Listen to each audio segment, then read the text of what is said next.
네, 이번 시간에 우리 파트 4 세무사랑 프로에 의한 세액 계산 부분에 있어서 내용들을 정리해 보겠습니다. 자, 소득 및 과세 표준 계산과 관련되는 부분인데요. 간략하게 보면 소득금액 조정합계표 작성과 관련되는 부분입니다. 소득금액 조정합계표 작성과 관련되는 부분은 뭐 별도로 작성한다기보다는 지금까지 설명드렸던 각종 세무조정 사항들을 그때그때마다 소득금액 조정합계표에 다 반영을 했을 겁니다. 그 내용을 전체적으로 한번 확인을 하시면 된다라는 부분 기억하시고요. 자, 만약에 세무사님들이라든가 또는 여러분들이 그러니까 세무조정한 내용들을 검토하실 때는 서식을 전부 다 출력하신 다음에 소득금액 조정합계표 내용하고 서로 비교해 보실 필요는 있습니다. 왜냐하면 명세서 작성한 데 있어 세무조정 사항을 소득금액 합계표에 반영을 해야 되는데 조정합계표에 반영해야 되는데 그 반영 안 했을 수도 있잖아요. 그죠? 실수로 반영 안 했을 수도 있기 때문에 서로 체크해 보실 필요가 있다라는 거 말씀을 드립니다. 자, 그 다음에 비과세 소득 명세서 작성하는데 실무적으로는 비과세 적용되는 부분이 거의 없기 때문에 무시하시면 되겠습니다. 자, 소득 자료 명세서가 되겠습니다. 세무조정 사항에 대한 소득 처분 중에 배당, 상여, 기타 소득은 그 소득의 귀속자에게 귀속되는 것으로 보고 원천징수 의무자가 당해 법인에게 원천징수 의무가 당해 법인에게 부여되도록 되어 있습니다. 자, 이 부분 소득자료명세에서 배당, 상여, 기타 소득과 관련되는 부분에 대해서 귀속자가 누군지 정보를 등록해 달라라는 부분이 되겠습니다. 자, 이 부분은 우리 원천세 신고와 비교를 한다라고 하면 원천 신고와 비교를 하면 지급명세서와 동일한 내용으로 이해를 하시면 되겠습니다. 지급명세서 제출과 제출하는 것과 동일한 의미다라고 보시면 됩니다. 제출 의미와 동일하다라고 보시면 됩니다. 소득자료명세서도 마찬가지로 소득 귀속자가 누군지 확인하는 절차다 이렇게 이해를 하시면 되겠네요. 그래서 원천징수 세액 및 귀속소득자에 대한 인적사항을 소득자료명세서에 기록하는 서식으로 이해를 하시면 되겠습니다. 자, 그리고 이제 감면사업과 기타 사업의 구분격리, 즉 소득구분계산서가 되겠습니다. 실무적으로는 454페이지에 소득구분계산서 이제 정확하게 작성을 하셔야 됩니다. 자, 내용을 한번 보시면 감면되는 사업과 과세 사업을 겸용하는 경우에 구분격리하는 것이 원칙입니다. 구분해서 딱딱 해야 되겠죠. 감면사업, 비감면사업을 다 구분해야 됩니다. 그런데 감면사업과 비감면사업을 구분이 명확하게 되는 게 있겠지만 안 되는 경우도 있다라는 겁니다. 그런 때 어떻게 할 거냐 하는 겁니다. 그리고 또 구분이 안 된 부분을 구분하는 과정들을 어떤 서식에 나타낼 거냐, 그게 소득구분계산서가 되겠습니다. 자, 면제소득과 기타 소득의 구분격리 방법이 되겠는데 수개의 업종을 겸용하는 경우에 공통손익은 먼저 업종별로 안분합니다. 업종별로 안분하고요. 동일 업종 내에 공통손익을 안분하도록 되어 있습니다. 그래서 업종별로 구분을 하고 감면사업과 비감면사업으로 구분을 하고 그 다음에 감면사업 내에서 또 공통손익을 안분한다든가 뭐 이런 형태가 된다라고 보시면 되겠습니다. 자, 과세사업과 감면사업에 공통으로 소요되는 경비는 안분 기준에 따라서 공통경비를 안분하도록 되어 있는데 관련 서식이 소득구분계산서가 되겠습니다. 자, 감면 대상 사업은 사업자 등록 증상의 업태 종목과 별개로 표준산업 분류에 따라서 판단하시면 됩니다. 자, 한국 표준산업 분류에 따라서 하시면 되는데 이건 통계 분류 포털이라고 하는 사이트가 있습니다. 그 사이트에서 찾아서 확인하시면 되겠습니다. 자, 우리가 감면 사업만 운영을 한다라고 했을 때 반드시 소득구분계산서를 만들어야 되느냐 하는 부분입니다. 세액을 감면받을 때는 반드시 만들어야 됩니다. 예를 들어서 제조업만 운영한다라고 했을 때에도 소득구분계산서는 반드시 만들어야 된다라는 것이 원칙입니다. 왜냐하면 쉽게 생각하시면 얼핏 생각하면 제조업은 감면 대상 소득이고 제조업에서 발생된 건 모든 소득이 전부 다 감면되는 것처럼 이해가 되실 수도 있습니다. 그렇지만 법에서 그러니까 비감면 소득이라고 규정해 놓은 것들이 있습니다. 그런 부분들은 다 제외를 해야 되기 때문에 모든 경우에는 전부 다 세액 감면을 받을 때는 소득구분계산서를 만든다라고 보시면 되겠습니다. 그래서 첫 번째 나오는 부분이 비감면 소득으로 분류되는 소득이 있습니다. 이 부분을 전부 다 제외시켜야 됩니다. 첫 번째 나온 게 수입배당금, 수입이자, 수입임대료, 가지급금 인정이자, 유형자산 처분이, 국고보조금, 농수산물 판매 촉진비, 장애인 고용 지원금, 휴업수당 지원금, 고용유지 지원금, 정부 출연금, 여기에 하나 빠진 게 있죠. 일자리 안정지원금. 지원금도 제외되도록 되어 있습니다. 그러니까 비감면 소득에 들어간다라는 거죠. 어떤 재무제표를 보더라도 수입이자나 이런 부분들 대부분 다 있습니다. 그죠? 수입이자 있을 수 있고요. 인정이자 있고 처분이익이 있을 수 있고요. 요 최근에 코로나19라든가 이런 것 때문에 고용유지 지원금이나 일자리 안정지원금, 휴업수당 지원금 뭐 이런 지원금들이 굉장히 많습니다. 이런 부분들은 전부 다 비감면 소득으로 보도록 되어 있다는 겁니다. 비감면 소득에 포함이 되어 있기 때문에 비감면 소득으로 보기 때문에 반드시 구분을 하셔야 됩니다. 감면 업종만 운영을 한다 하더라도 구분을 해야 된다는 거 기억을 하셔야 되겠고, 유형자산 처분 손실, 유가증권 처분 손실 등도 비감면 송금으로 분류되도록 되어 있습니다. 그래서 반드시 구분해야 되는 이유, 업종과 상관없이 이런 이유 때문에 구분한다라고 생각하셔도 좋습니다. 자, 고용유지 지원금에 대해서 비감면 소득이다라는 거 나오고 있고요. 영업권 양도에 따른 무형자산 처분이익 감면 대상 소득 여부 비감면 소득으로 보도록 되어 있습니다. 자, 공통입금과 공통송금에 대해서 어떻게 할 거냐. 공통입금에 대해서는 수익금액 비례로 안분하도록 되어 있습니다. 안분 계산하도록 되어 있고, 공통송금은 업종이 동일한 경우에는 수익금액 비례로, 업종이 다른 경우에는 개별 송금액 비례로 안분 계산하도록 되어 있습니다. 그래서 안분 계산하시면 되겠고, 개별 송금이라고 하는 것은 손익계산서에 있는 모든 비용을 의미합니다. 매출원가, 판관비, 영업외 비용까지 전부 포함한 개념이다. 이렇게 이해를 하시면 됩니다. 자, 그러면 이제 구체적으로 이자 비용은 어떻게 할 거냐? 차입금의 실제 사용 용도를 기준으로 안분하시면 됩니다. 차입금이 감면사업과 비감면사업, 이건 구분되겠죠. 그죠? 그런 때 그 기준에 따라서 처리하시면 되겠고, 외환차 손익도 감면 또는 과세사업의 직접 관련성에 따라서 하시면 됩니다. 기타 외화채권은 과세사업의 개별 손익으로 처리합니다. 자, 2월 결손금은 어떻게 되느냐? 감면 또는 과세사업에서 직접 관련성에 따라서 하시면 되겠고, 구분이 불가능한 경우에는 소득금액 비례로 안분하시면 됩니다. 자, 기부금은 공통송금의 안분 기준에 따라서 안분합니다. 잡이익, 잡손실은 감면 또는 과세사업의 직접 관련성에 따라서 처리하시면 되겠습니다. 자, 겸업업종 중에 감면소득의 일부가 결손이 난 경우에 감면소득금액 어떻게 계산할 거냐 하는 부분입니다. 자, 각 사업년도 소득이 2억 5천이고요. 도매업 소득이 5천만 원 결손이 났습니다. 건설업 2억 5천이고 부동산 임대 5천만 원입니다. 부동산 임대는 비감면입니다. 그죠? 비감면 소득이고요. 그죠? 도매업과 건설업은 감면소득입니다. 감면소득에 해당이 됩니다. 자, 이런 경우에 감면소득 금액은 얼마로 볼 거냐 하는 겁니다. 도매업에서 발생된 결손금은 제로로 보고, 건설업에서 발생된 2억 5천 기준으로 감면 받으면 되느냐라는 겁니다. 아니면 두 개 합쳐서 2억 원 기준으로 감면 받으면 되느냐 하는 부분인데, 자, 그 부분은 이렇게 계산하도록 되어 있습니다. 자, 결손이 발생된 부분의 소득은 없는 걸로 보고 소득 금액을 계산합니다. 그래서 건설업 소득 2억 5천, 부동산 임대 소득 5천만 원에서 총 3억입니다. 3억 원에 대한 비율을 계산합니다. 건설업 소득 83.33%입니다. 자, 그 기준으로 도매업에서 발생된 5천만 원을 안분합니다. 안분하면 4,166만 5천 원이 나옵니다. 요 금액을 건설업 소득에서 차감합니다. 차감하면 2억 833만 5천 원이 나옵니다. 그죠? 2억 833만 5천 원을 기준으로 그러니까 감면 적용하시면 된다라는 겁니다. 그죠? 안분 계산한 금액 기준으로 처리한다라는 거. 요 부분을 좀 주의해서 보실 필요가 있겠습니다. 요 부분은 우리 실제 감면을 적용할 때 제가 다시 한 번 더 말씀을 드리도록 하겠습니다. 자, 지금까지 말씀드린 내용을 우리 세무사랑 프로에서 다시 정리해 보겠습니다. 자, 교재 451페이지가 되겠습니다. 소득금액 조정 합계표 관련되는 부분이 되겠습니다.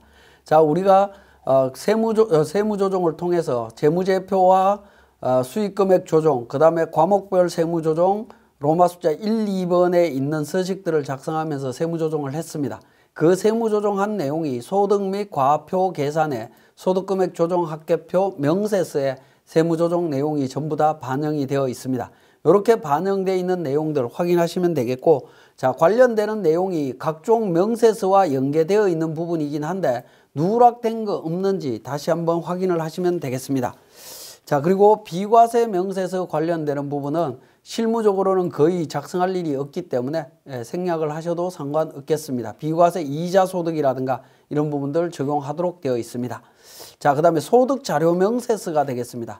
자, 소득자료명세서는 우리 소득금액 조정학계표에 나오는 이자 배당이 아니라 상여, 배당, 기타 소득에 대한 부분에 대해서 소득 귀속자와 원천징수 세액을 등록하도록 되어 있습니다. 제가 앞 시간에 인정상여에 대해서 원천징수 관련되는 부분 설명드릴 때 한번 작성했던 부분인데요. 자, 소득구분은 인정상여, 귀속연도, 세무조정 대상연도죠. 2021년도고요. 자, 1억 원에 대해서 연말정산했고 원천징수할세, 연말정산한 부분은 원천징수할세액은 0원으로 기록을 하시면 되겠습니다. 그리고 원천징수 일자는 법인세 신고 일자를 등록하시면 됩니다. 2022년 03월 31일 등록하시면 되겠고요. 신고 여부 여로 하시고 소득 귀속자 등록하시면 됩니다. 만약에 배당이 있다라고 하면 인정배당 2번 인정배당이고요. 자, 소득 귀속 연도는 결산 확정일입니다. 그죠? 법인의 결산 확정일 2021년도 법인에 대한 결산 확정일은 2022년도가 되겠습니다. 자, 5천만 원 있다라고 가정을 하겠습니다. 5천만 원에 연말정산 안 했습니다. 자, 원천징수할 금액 5천만 원에 14%. 그러면 뭡니까? 700만 원인가요?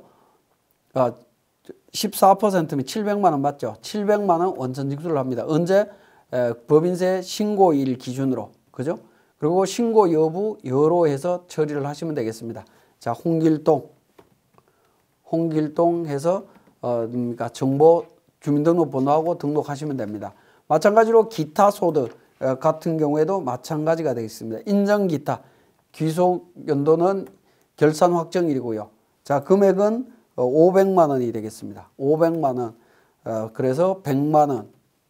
2022년 03월 31일 신고 여부 여로 하시고 김기타 그래서 주민등록번호 입력하시고 이렇게 등록을 한다라는 겁니다.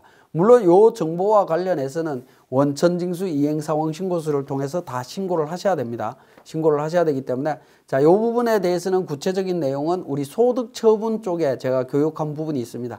그 부분에서 다시 한번 확인하시기 바랍니다. 자, 그 다음에 우리 교재의 소득구분계산서 관련되는 부분 중에 내용 보겠습니다. 460페이지로 갑니다. 자, 460페이지에 세무사랑 프로 운영 방법이라고 해서 소득구분계산서 작성하는 부분이 되겠습니다. 자, 세무조정, 모든 세무조정이 다 끝나고 세액계산 및 신고서 쪽에 법인세 과세표준 및 세액조정계산서에서 불러오기를 통해서 작성을 합니다. 작성을 하고 과세표준까지 작성을 합니다. 과세표준에 2월 결손금이 5천만 원 반영이 되어 있는 경우에는 자본금과 적립금 조정명세서 을표를 통해서 작성을 해야 되는 부분이긴 합니다. 자, 그 내용까지 반영이 됐다라고 가정을 하고 자, 이렇게 과세표준 확인하고 저장합니다. 저장하신 다음에 소득구분계산서로 갑니다. 자, 소득구분계산서로 가서 기본적으로 F12 불러오기를 통해서 표준손익계산서 정보를 반영을 합니다. 자, 이렇게 반영을 했습니다. 그러면 표준손익계산서를 기준으로 우리 감면분 또는 승계분 사업분에 대한 부분입니다. 이 부분은 감면소득에 대한 부분이고요. 나머지는 전부 기타분이라고 보시면 되겠는데 자, 우리 사례에서는 도매업, 제조업, 건설업 3개로 분류가 되어 있습니다. 비감면소득은 없다라고 보시면 되겠습니다. 그래서 제조, 도매, 건설 관련되는 부분을 우리 매출액에 대한 부분을 그러니까 정리를 해주시면 됩니다. 손익계산서를 보고 하나하나 금액 찾아서 확인해 주시면 되겠고 매출원가도 손익계산서를 보면 금액이 다 나와 있죠. 개별분으로 다 등록을 해주시면 되겠습니다. 자, 그리고 판매관리비와 관련해서 전체 판매관리비 중에 개별분에 대한 부분 구분된다라고 하면 확인하시고 공통분은 그대로 공통분에다가 금액을 두시면 되겠습니다. 영업외수익 관련되는 부분은 특히 8,853만 6천 원 중에 8,090만 원은 그러니까 요 부분 영업외수익 관련되는 부분 우리 합계산액 시산표를 통해서 한번 확인해 볼까요? 자, 12월 달로 해서 영업외수익 확인해 보도록 하겠습니다. 자, 확인해 보시면 영업외수익의 이자 수익, 배당 수익, 평가 이익 관련되는 부분, 유형자산 처분 이익 관련되는 부분, 이 부분들은 전부 다 비감면 소득이죠. 그죠? 비감면 소득으로 해서 정리를 해 주시면 되겠습니다. 그 다음에 그러니까 나머지는 보시면 되겠고요. 자, 그 내용들을 다 추려 갖고 비감면 소득으로 빼게 되면 8,090만 원이 됩니다. 그 다음에 8,090만 원이 도매, 제조, 나머지 부분 8,090만 원 이렇게 분류를 해 주시면 되겠네요. 만약에 개별 부분 이자 소득이라든가 이런 부분들만 기타 부분이고 나머지는 공통 부분이다라고 하면 공통에다가 숫자를 두셔도 상관없습니다. 자, 그 다음에 영업외 비용 쪽에 관련되는 부분 공통 부분과 개별 부분으로 이렇게 개별 부분이 있다라고 하면 제조업 쪽에다가 이렇게 개별 부분으로 등록을 하시면 되겠습니다. 제가 요거는 임의적으로 넣었습니다. 그 다음에 2월 결손금 5천만 원 있었죠. 2월 결손금 5천만 원에 대해서도 도매, 제조, 건설과 관련해서 기준 금액이 있다라고 하면 금액대로 안분을 하시면 되겠습니다. 자, 두 번째 탭으로 갑니다. 두 번째 탭에 세무조정 소득 구분입니다. 자, F12 불러오기를 통해서 작성을 합니다. 소득금액 조정합계표에 세무조정사항 새로 불러오겠느냐라는 부분입니다. 예라고 누르게 되면 기부금 한도 초과액을 포함해서 불러옵니다. 자, 예라고 해서 반영을 하도록 하겠습니다. 그러면 기부금 한도 초과액까지 이렇게 반영되는 것을 확인하실 수 있습니다. 추가되는 부분까지 확인하실 수 있고요. 자, 기부금과 관련되는 부분 과목 선택, 구분 선택, 감면 선택이라고 하는 부분이 있습니다. 이 부분은 오른쪽에 보시면 과목 선택, 구분 선택, 감면 선택에 대한 내용이 있죠. 그 내용을 그대로 등록을 하시면 됩니다.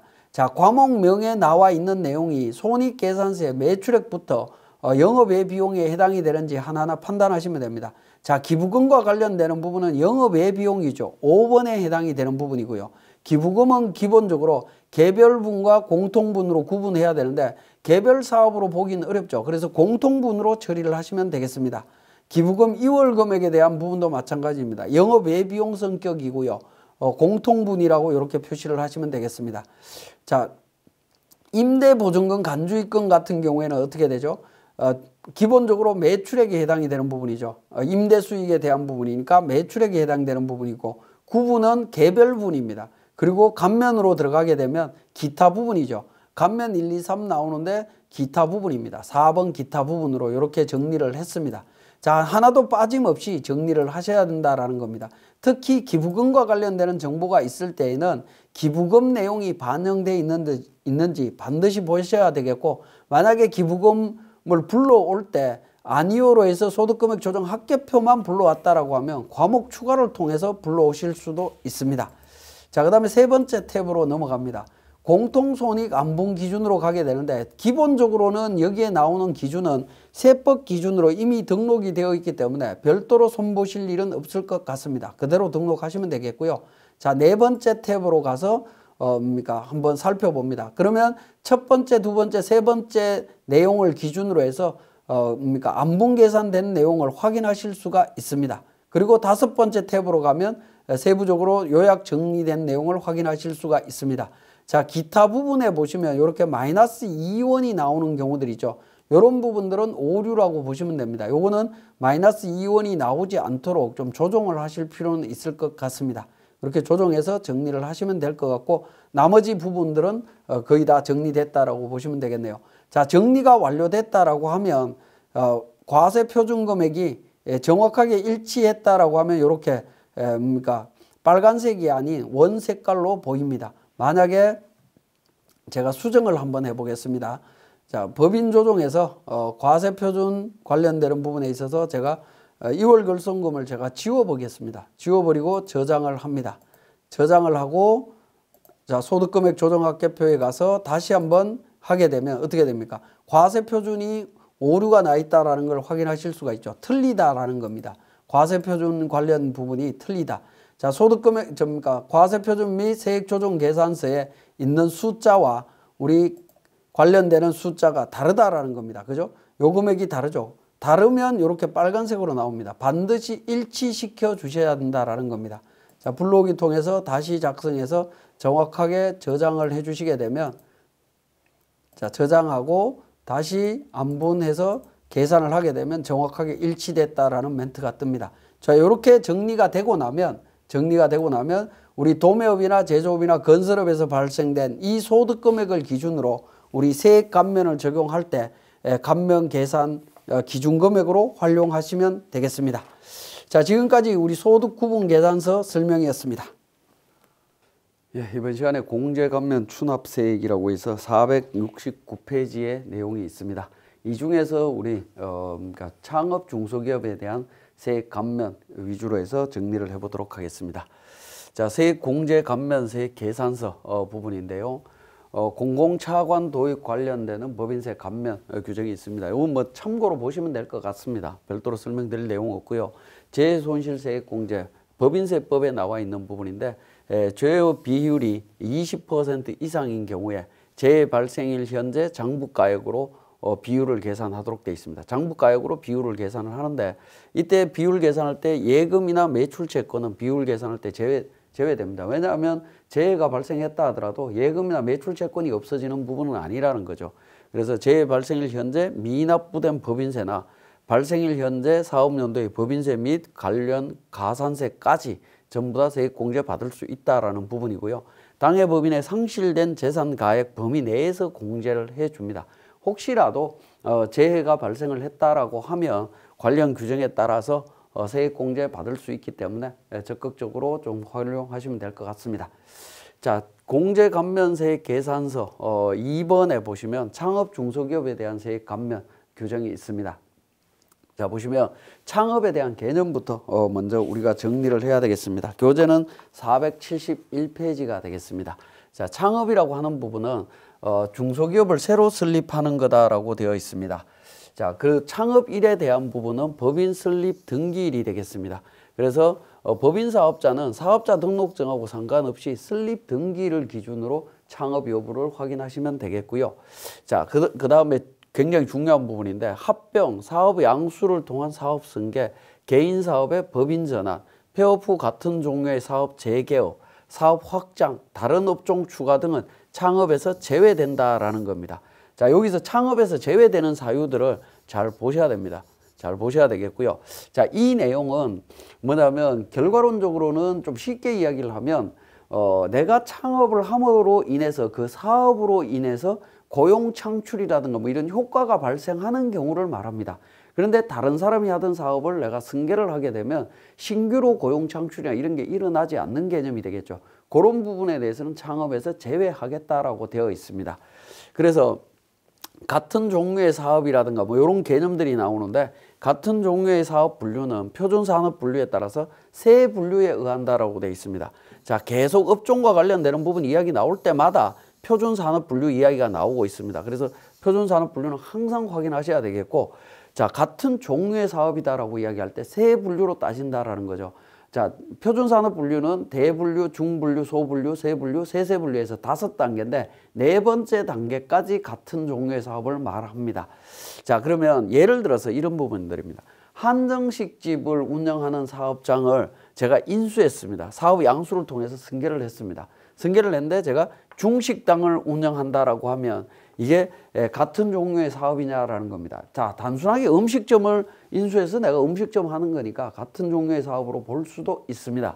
그렇지만 표준산업 분류에 들어가서 내용을 살펴보면 다르다라는 거죠. 표준산업 분류에 들어가면 숙박 음식점업입니다. 음식점은 대분류고요. 그 다음에 숙박 음식점 및 주점업으로 그러니까 중분류로 들어갑니다. 소분류로 들어가면 음식점업으로 들어갑니다. 여기에 이제 세 분류로 가면 한식 음식점과 외국식 음식점으로 이렇게 구분이 됩니다. 한식당은 한식 음식점, 세 분류가 한식 음식점인데 중식당을 운영하게 되면 그러니까 세 분류가 외국식 음식점이 되죠. 여기에서 이렇게 변경이 됐죠. 같은 종류의 사업이 아니다라는 겁니다. 그렇기 때문에 창업에 해당이 된다라는 거죠. 그러니까 표준산업 분류를 통해서 업종에 대한 같은 종류 여부 반드시 확인을 하셔야 됩니다.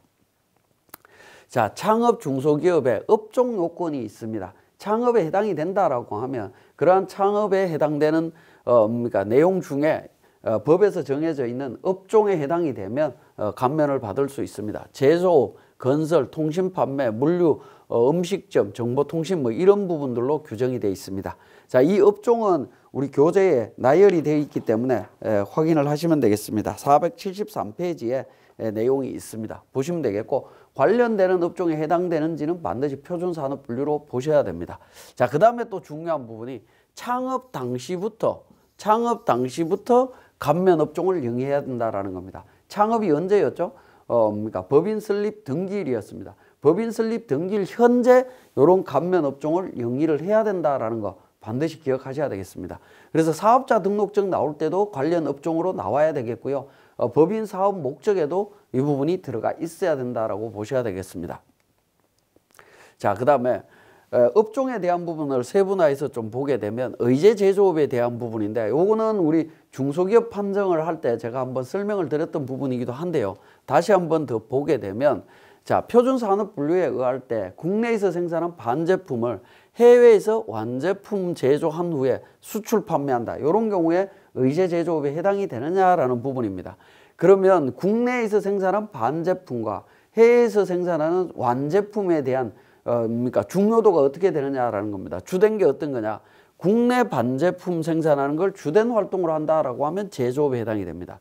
그런데 국내에서 생산된 반제품을 해외에 가져가서 완제품 만드는 게 주된 활동이다라고 하면, 자, 그 부분은 도매업으로 바뀌게 됩니다. 제조업과 도매업은 완전히 다른 개념인 거죠. 자, 제조업은 창업 감면이 적용이 되지만 도매업은 창업 감면이 적용되지 않습니다. 그렇기 때문에 업종 분류를 정확하게 하셔야 된다라는 겁니다. 자, 그 다음에 건설업과 관련되는 부분이 되겠습니다. 건설 활동을 직접 하느냐 안 하느냐에 따라서 건설업이 달라진다라는 거죠. 그러니까 주택 신축 판매업 같은 경우에 나대지에 건물을 짓는데 내가 직접 건설 행위를 하면 건설업이지만 일괄 도급을 주게 되면 건설업이 아니다라는 겁니다. 자, 그 부분을 좀 더 세분화해서 보면 직접 건설 활동을 수행하지 않는다 하지만 건설공사에 대해서 총괄적인 책임을 지면서 건설공사 분야별로 도급이나 하도급을 준다라는 거죠. 하도급을 주어서 건설하는 경우에는 건설업으로 인정이 됩니다. 그렇지만 직접 건설 활동을 수행하지 않는 건 똑같은데 전체를 일괄 도급을 준다라는 거죠. 그죠? 일괄 도급을 해서 분양하는 경우, 이 부분은 그러니까 주거용 건물 개발 공급업이 됩니다. 부동산업 쪽으로 간다라는 거죠. 그러니까 같은 행위를 하는데 비슷하지만 완전히 다르죠. 위에 동그라미 1번에 해당이 될 때는 창업 감면이 되지만 동그라미 2번에 해당이 될 때는 창업 감면에 해당이 되지 않는다라는 겁니다. 자, 통신 판매업에 대한 부분입니다. 자, 통신 판매업은 일반 대중을 상대로 상품을 직접 판매할 수 있는 일정 매장을 개설하지 않고, 자, 매장을 개설하지 않고입니다. 매장이 없어야 된다라는 겁니다. 자, 그 다음에 우편, 전화, TV, 전자적 매체. 요즘은 이제 TV나 전자적 매체, 인터넷을 통해서 판매하는 경우가 많습니다. 그런 경우에 통신 판매업이라고 이야기를 합니다. 자, 이 부분도 표준산업 분류로 들어가 보면 코드가 479번으로 되어 있을 겁니다. 통신 판매업으로 되어 있고요. 거기에 이제 세세 분류가 전자상거래, 소매, 중개업, 전자상거래, 소매업, 기타 통신 판매업으로 이렇게 분류되어 있습니다. 여기에 해당이 되는지 반드시 보셔야 됩니다. 자, 음식점 관련되는 부분을 표준산업분류에서 정리한 내용대로 정리를 해보면 접객시설이 있냐 없냐로 일단 먼저 구분을 해보실 필요가 있는데, 접객시설이 있고 소비 가능한 음식을 조리해서 제공하거나 소비 가능한 음식을 구입해서 제공하는 경우에도 음식점으로 인정을 하고 있습니다. 접객시설이 없다 하더라도 고객이 주문한 음식점을 직접 조리해서 배달하거나 출장 장소에, 연회 장소에 출장 가서 하는 경우 출장 뷔페라든가 배달 전문점 있죠. 이 부분들도 음식점업으로 인정한다라는 겁니다. 근데 접객시설이 없이 즉시 소비할 수 있는 음식을 구입해서 판매하는 경우에는 도소매업이 됩니다. 자, 요 케이스가 우리 그러니까 직접적으로 대응되는 건 아니라고 볼 수도 있겠지만 편의점의 삼각김밥이라든가 이런 거 판매하는 거 있죠. 음식이지만 접객시설이 없고 외부에서 구입해서 판매하는 경우입니다. 그런 경우에는 도소매업으로 분류가 된다라는 겁니다. 자, 즉시 소비할 수 있는 음식을 직접 조리해서 음식점 소매업에 공급하는 경우 있죠. 이런 경우에는 제조업에 해당이 된다라는 거고요. 자, 즉시 소비할 수 있는 음식을 조리하여 최종 소비자한테 제공하는 거 음식점에 해당이 됩니다. 그러니까 음식점에 해당이 되느냐 도소매냐 제조냐에 따라서 같은 음식을 제공을 하는 거지만 다르다라는 거, 업종이 달라진다라는 거 기억하셔야 되겠고, 자, 그 다음에 또 프랜차이즈 사업에 대해서는 어떻게 할 거냐. 요즘 이런 경우들이 굉장히 많이 있는데요. 프랜차이즈는 식자재 등을 공급하기 위한 경우가 일반적이고요. 음식료품 제조나 도매 사업체도 많이 있다. 그 다음에 또 경영 상담 서비스업을 제공하는 경우가 있다라는 겁니다. 그래서 주된 산업 활동을 어떤 걸로 하느냐에 따라서 제조업이 되기도 하고 도매업이 되기도 하고 경영 컨설팅업이 되기도 합니다. 그래서 내용을 보면 직접 제조한 빵, 소스류 등을 가맹점에 공급하는 경우, 요거는 제조업이 됩니다. 제조업이 되지만 구입한 빵, 소스류를 그러니까 제공하는 경우, 구입해서 하는 경우에는 도매업이 된다라는 겁니다. 근데 1번, 2번은 하지는 않고 그냥 그러니까 전략기획이나 자문, 전략기획 자문이나 시장관리, 인력관리 등 컨설팅 서비스업을 주된 걸로 한다. 요거는 경영 컨설팅업이 됩니다. 그러면 이제 많이 달라집니다. 제조업은 창업감면 적용이 되고요. 경영 컨설팅업도 최근에 창업감면이 적용이 됩니다. 다만 이제 도매업은 창업감면이 적용이 안 된다라는 거죠.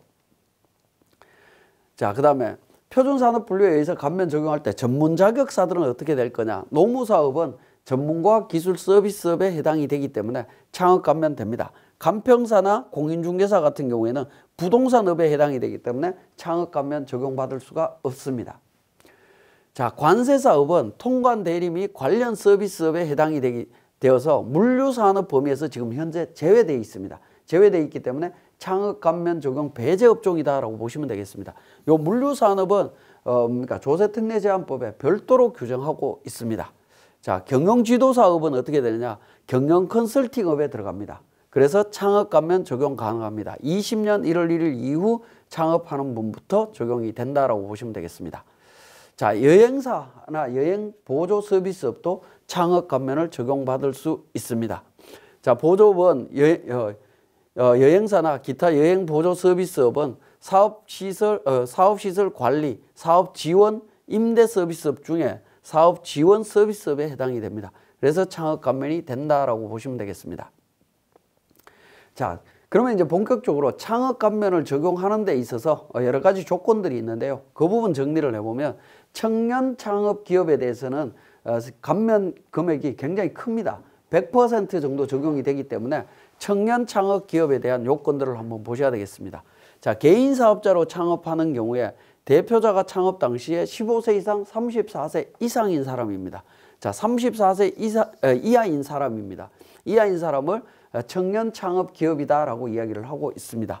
자, 법인으로 창업하는 경우에는 다음 요건을 모두 갖춘 사람이다라고 해서 개인 사업자의 창업 요건을 충족해야 됩니다. 즉, 대표자가 34세 이하여야 되고요. 지배주주 등으로서 해당 법인의 최대 주주 또는 최대 출자자여야 된다라는 겁니다. 이 두 가지 조건을 모두 충족했을 때 창업 기업으로 인정이 됩니다. 청년 창업 기업으로 인정이 된다라고 보시면 되겠습니다.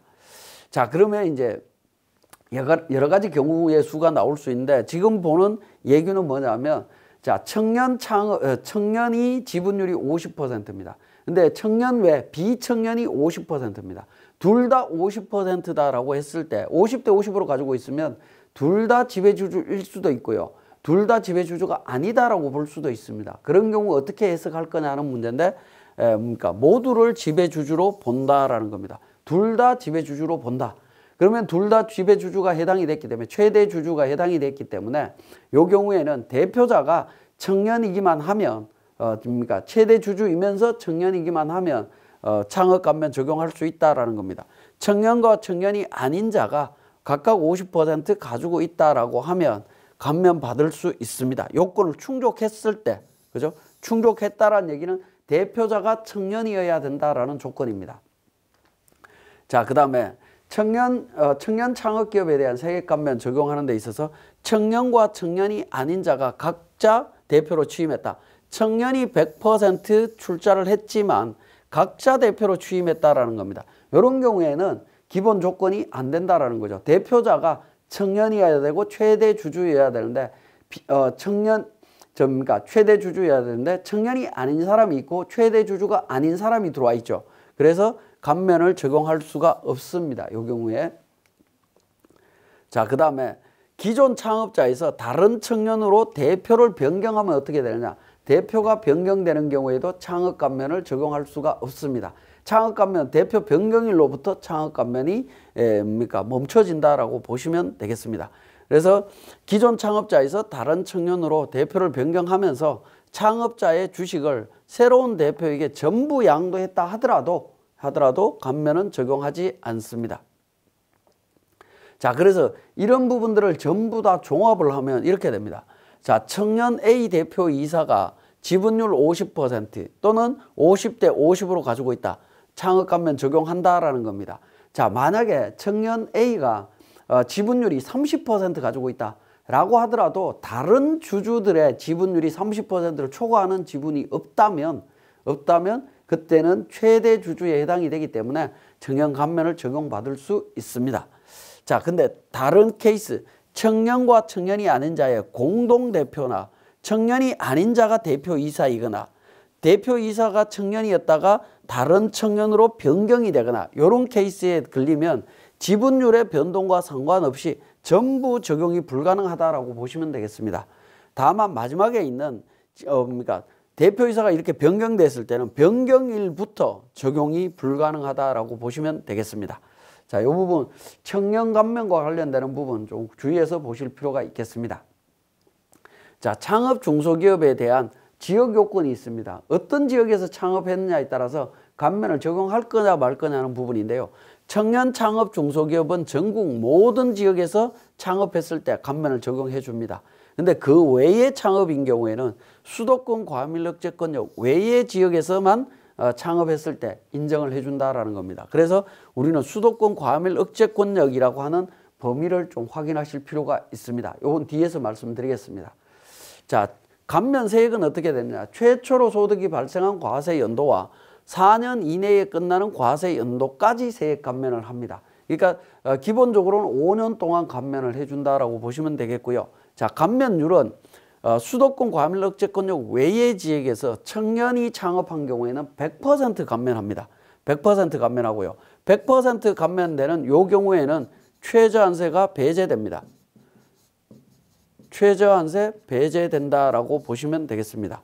자, 수도권 과밀억제권역 안에서 창업한 청년 창업 중소기업하고 원래 수도권 과밀억제권역 안에서 창업한 건 감면이 안 됩니다. 원래 감면이 안 되는데 청년 창업만 안에서 창업한 경우하고 수도권 과밀억제권역 외의 지역에서 창업했다라고 하면 감면율 50%입니다. 창업보육센터는 50% 이렇게 감면 받을 수 있습니다. 자, 그 다음에 수도권 과밀억제권역은 서울 특별시부터 시작해서 이렇게 나와 있습니다. 요 지역 이외의 지역은 수도권 과밀억제권역 밖이다라고 보시면 되겠습니다.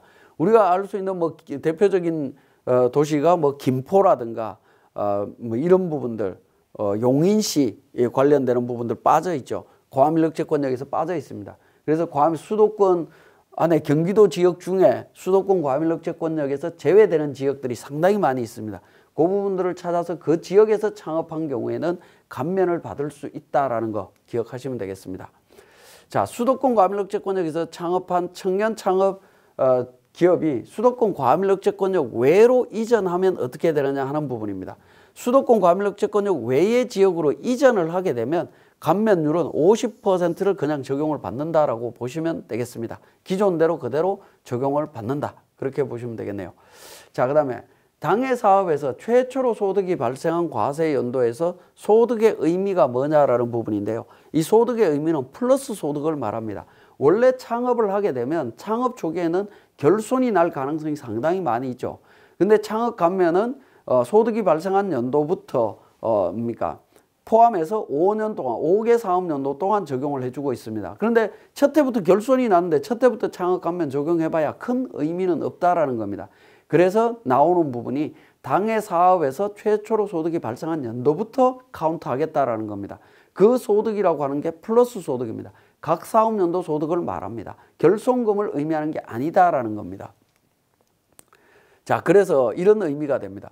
자, 창업한 첫째 연도부터 플러스가 됐다라고 하면 이때부터 5년 동안, 5기 동안 적용이 됩니다. 근데 첫해, 두째, 셋째 연도까지 결손이 났고 네 번째 연도부터 플러스 났다라고 하면 4기부터 포함해서 5년 동안 감면을 적용받을 수 있다라는 겁니다.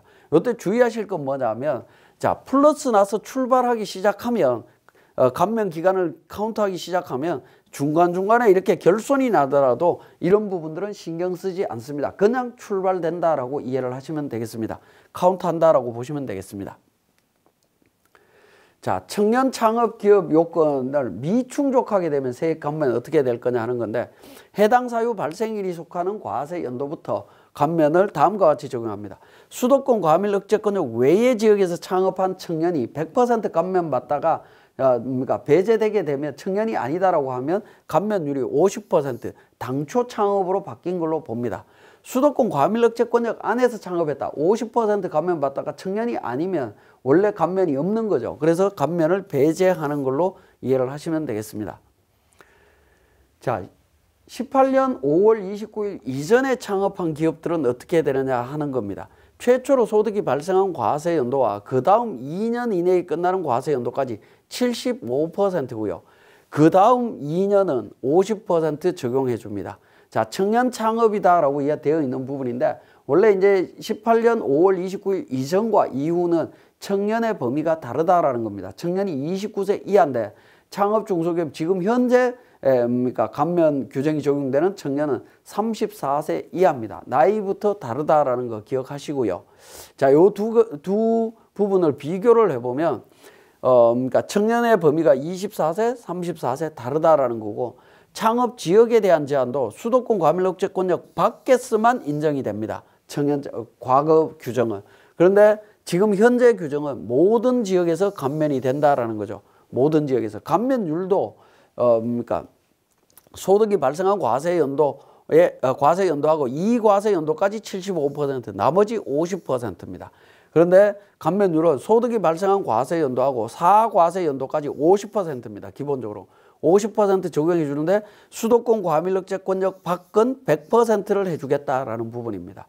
그러니까 창업 감면이 지금 현재 새로 창업했다면 구분하실 필요는 없겠지만, 과거에 창업 감면을 적용받는 분들이 있다라고 하면 18년 5월 29일 이전 창업자냐 이후 창업자냐에 따라서 감면율이라든가 이런 부분들이 다르다라는 거 기억을 하시면 되겠습니다.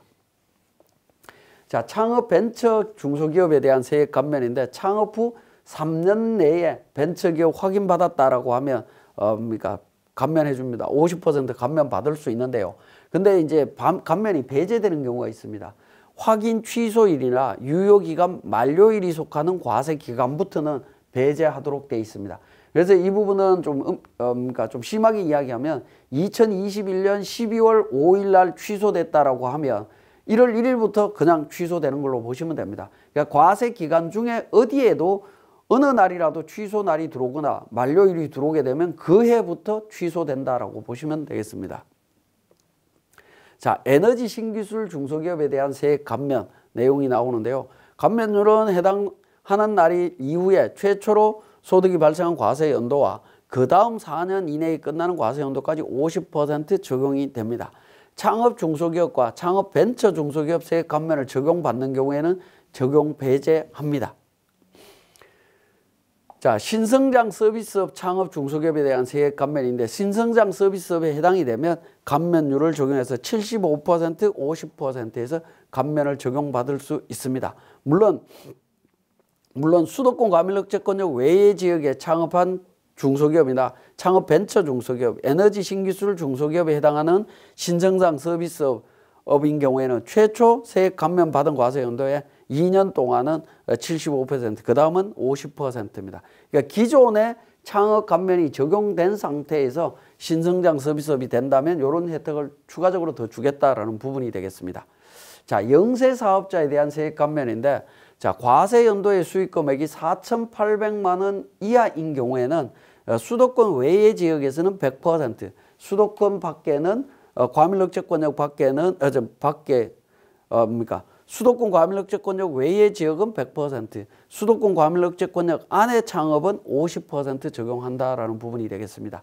그래서 4,800만 원 이하인 경우에 적용을 해준다라는 부분인데, 뭐 그 법인 사업체가 회사를 운영하면서 매출액이 4,800이다라고 했을 때 이렇게 감면 혜택을 준다 하더라도 얼마나 혜택이 있는지는 모르겠습니다. 어쨌든 영세 사업자에 대해서는 세액 감면 혜택이 좀 더 있다라고 보시면 되겠습니다. 자, 세액 감면에 추가 감면 부분이 있습니다. 창업 중소기업 등의 기업이 감면을 적용받는 업종별 최소 고용 인원 이상입니다. 그 인원이 제조, 건설, 물류는 10명, 그 다음에 그 밖에 업종은 5명입니다.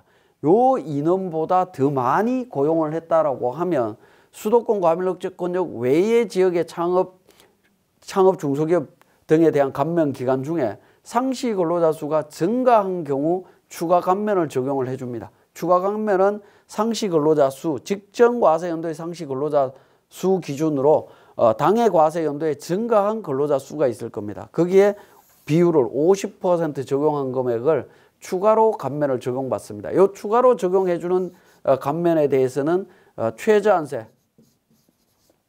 최저한세를 배제한다라고 이해를 하시면 되겠습니다. 최저한세 배제합니다. 자, 이 부분도 수도권 과밀억제권역 외에서만 적용이 됩니다. 수도권 과밀억제권역 안에서는 적용이 안 된다라고 보시면 되겠습니다. 자, 수도권 과밀억제권역으로 이전하는 경우에 어떻게 되느냐 하는 건데, 수도권 과밀억제권역 밖의 지역에서 창업한 중소기업이 창업 이후에 수도권 과밀억제권역 안으로 이전을 하게 되면 처음부터 수도권 과밀억제권역 안에서 창업한 걸로 본다라는 겁니다. 자, 그러면 이제 최저한세 및 농특세 적용과 관련되는 부분인데, 최저한세 적용 대상입니다. 다만 감면율이 100%일 때하고 감면세액 중에 추가 감면분이 적용될 때는 배제하도록 되어 있습니다. 농특세 비과세 되고요. 중소기업 사회보험료 세액 공제하고는 중복 지원이 불가능합니다. 중복 적용할 수가 없습니다. 물론 이제 중소기업 특별세액 감면도 중복 적용할 수 없습니다. 자, 우리 창업 중소기업에 대한 세액 감면에 대한 검토 서식이 있습니다. 자, 검토 서식이 이렇게 마련되어 있는데, 자, 이 부분은 우리 세무사랑 프로를 통해서 제가 추가적으로 설명드리도록 하겠습니다. 교재 471페이지에 창업 중소기업에 대한 세액 감면 관련되는 내용이 우리 492페이지까지 굉장히 많은 내용으로 이렇게 요약이 되어 있습니다. 요약이 되어 있는데, 실무에서 이 내용을 적용하려면 그러니까 실질적으로 규정을 다, 제가 설명드린 내용들을 다 기억을 하고 일일이 판단을 하셔야 되는데 굉장히 어려운 상황입니다. 그래서 국세청도 그렇고 우리 세무사랑 프로도 그렇고 그 부분에 대해서 검토할 수 있는 서식을 별도로 만들어 놨습니다. 그 내용을 한번 보시면 우리 법인 조정에 보시면 전자신고 성실이라고 하는 네 번째 탭에 자기 검증 서식이라고 있습니다. 자기 검증 서식의 하단 부분에 보시면 창업 중소기업 등에 대한 세액 감면 검토 서식이 있습니다. 자, 이 검토 서식을 통해서 전체적인 내용들을 검토를 하시면 되겠습니다. 대상 요건에서 수도권 과밀억제권역 외의 지역에서 창업한 중소기업이냐라는 부분, 그 다음에 중소기업 창업지원법에 따른 창업보육센터 사업자로 지정받았느냐, 벤처기업과 관련되느냐, 창업일이 속하는 과세연도와 그 다음 3과세연도 종료일 전에 에너지 신기술 중소기업으로 인정을 받았느냐 하는 부분들 나옵니다. 그래서 예, 아니오로 적합성을 따지시면 되겠고요. 창업 요건에서 창업에 해당이 되느냐라는 부분인데, 창업에 해당되지 않는 부분이 있었죠. 합병, 분할, 현물 출자, 사업 양수도, 법인 전환 관련되는 부분이 있었습니다. 자, 그 부분에 대해서 창업 요건에 해당이 되는지 확인을 하셔야 되겠습니다. 그 다음에 감면, 업종 요건이 있죠. 업종에 해당이 되는지, 이 부분도 우리가 업종에 대한 부분들을 다시 한번 체크해 보시면 되겠습니다. 자, 그 다음에 감면율에 대한 부분이 나옵니다. 18년 5월 29일 이후에 수도권 과밀억제권역 외의 지역에서 창업한 청년 창업인 경우에는 100%, 이전에 수도권 외의 지역에서 창업한 청년인 경우에는 75% 또는 50% 적용된다라는 거 확인하실 수가 있고요. 자, 감면 대상에 대해서는 창업 수익 금액이 4,800만 원, 영세 사업자일 때 100%, 그 다음에 최초 소득 발생한 과세연도와 그 다음 과세연도 개시일부터 4년간 50% 기본이었죠. 그리고 18년 5월 29일 이전에 수도권 과밀 억제권역에서 창업한 수익금액 4,800만 원 이하의 기업 50% 적용받을 수 있습니다. 자, 그 다음에 감면 대상이라고 해서 벤처기업 확인일 이후 최초 소득 발생 과세연도와 그 다음 과세연도 개시일부터 4년간 50% 적용되는 부분이 있고요. 신성장 서비스과 관련되는 부분 75% 2년 동안, 나머지 기간 50%. 그 다음에 추가 감면이 있었죠. 추가 감면은 업종별 고용 인원이 있습니다. 최소 고용 인원에 대해서 증가한 비율에 대해서 그러니까 적용해 주는 부분이 있습니다. 그 부분에 해당이 되는지 검토할 수 있도록 되어 있습니다. 자, 요 검토 서식을 통해서 한번 확인을 하시면 되겠고, 또 우리 공제 감면 쪽에 들어오게 되면 창업 감면과 관련해서 공제 감면 세액 세액 조정에서 로마 숫자 2번에 보시면 하단 부분에 창업 중소기업 등에 대한 세액 감면 계산서가 있습니다. 자, 이 부분에 대해서는 제가 별도로 그러니까 사례를 만들어 놓지는 않았습니다만은 여러분들한테 제가 설명드리면서 한번 말씀을 드려보면, 창업 중소기업 등에 대한 감면세 계산서라고 해서 말풍선이 있습니다. 말풍선 클릭을 하시게 되면 종류가 나옵니다. 종류. 창업 중소기업이냐, 어떤 종류냐라는 부분입니다. 굉장히 많은 경우가 창업 중소기업이거나 청년 창업 중소기업 둘 중에 하나일 걸로 보여집니다. 예를 들어서 청년 창업 중소기업이라고 가정을 해보겠습니다. 자, 4번을 선택을 했습니다. 자, 그러면 이제 창업 지역이 나옵니다. 수도권 과밀억제 권역이냐, 수도권 과밀억제 권역 외 지역이냐라는 겁니다. 수도권 과밀억제 권역 외 지역이다라고 선택을 하고, 자, 그 다음에 수익 금액이 4,800만 원 이하 초과 여부가 나옵니다. 4,800만 원 이하일 때 영세 사업자에 대한 감면 적용 때문에 그렇습니다. 그래서 수익 금액은 2번으로 선택을 하고요. 자, 최초로 소득이 발생한 과세 연도, 플러스 연도라고 이야기하는 거죠. 예를 들어서 2020년도라고 가정을 하겠습니다. 2020년도부터 최초로 발생이 됐다라고 가정을 하죠. 20년 12월 31일까지 최초로 발생이 됐다.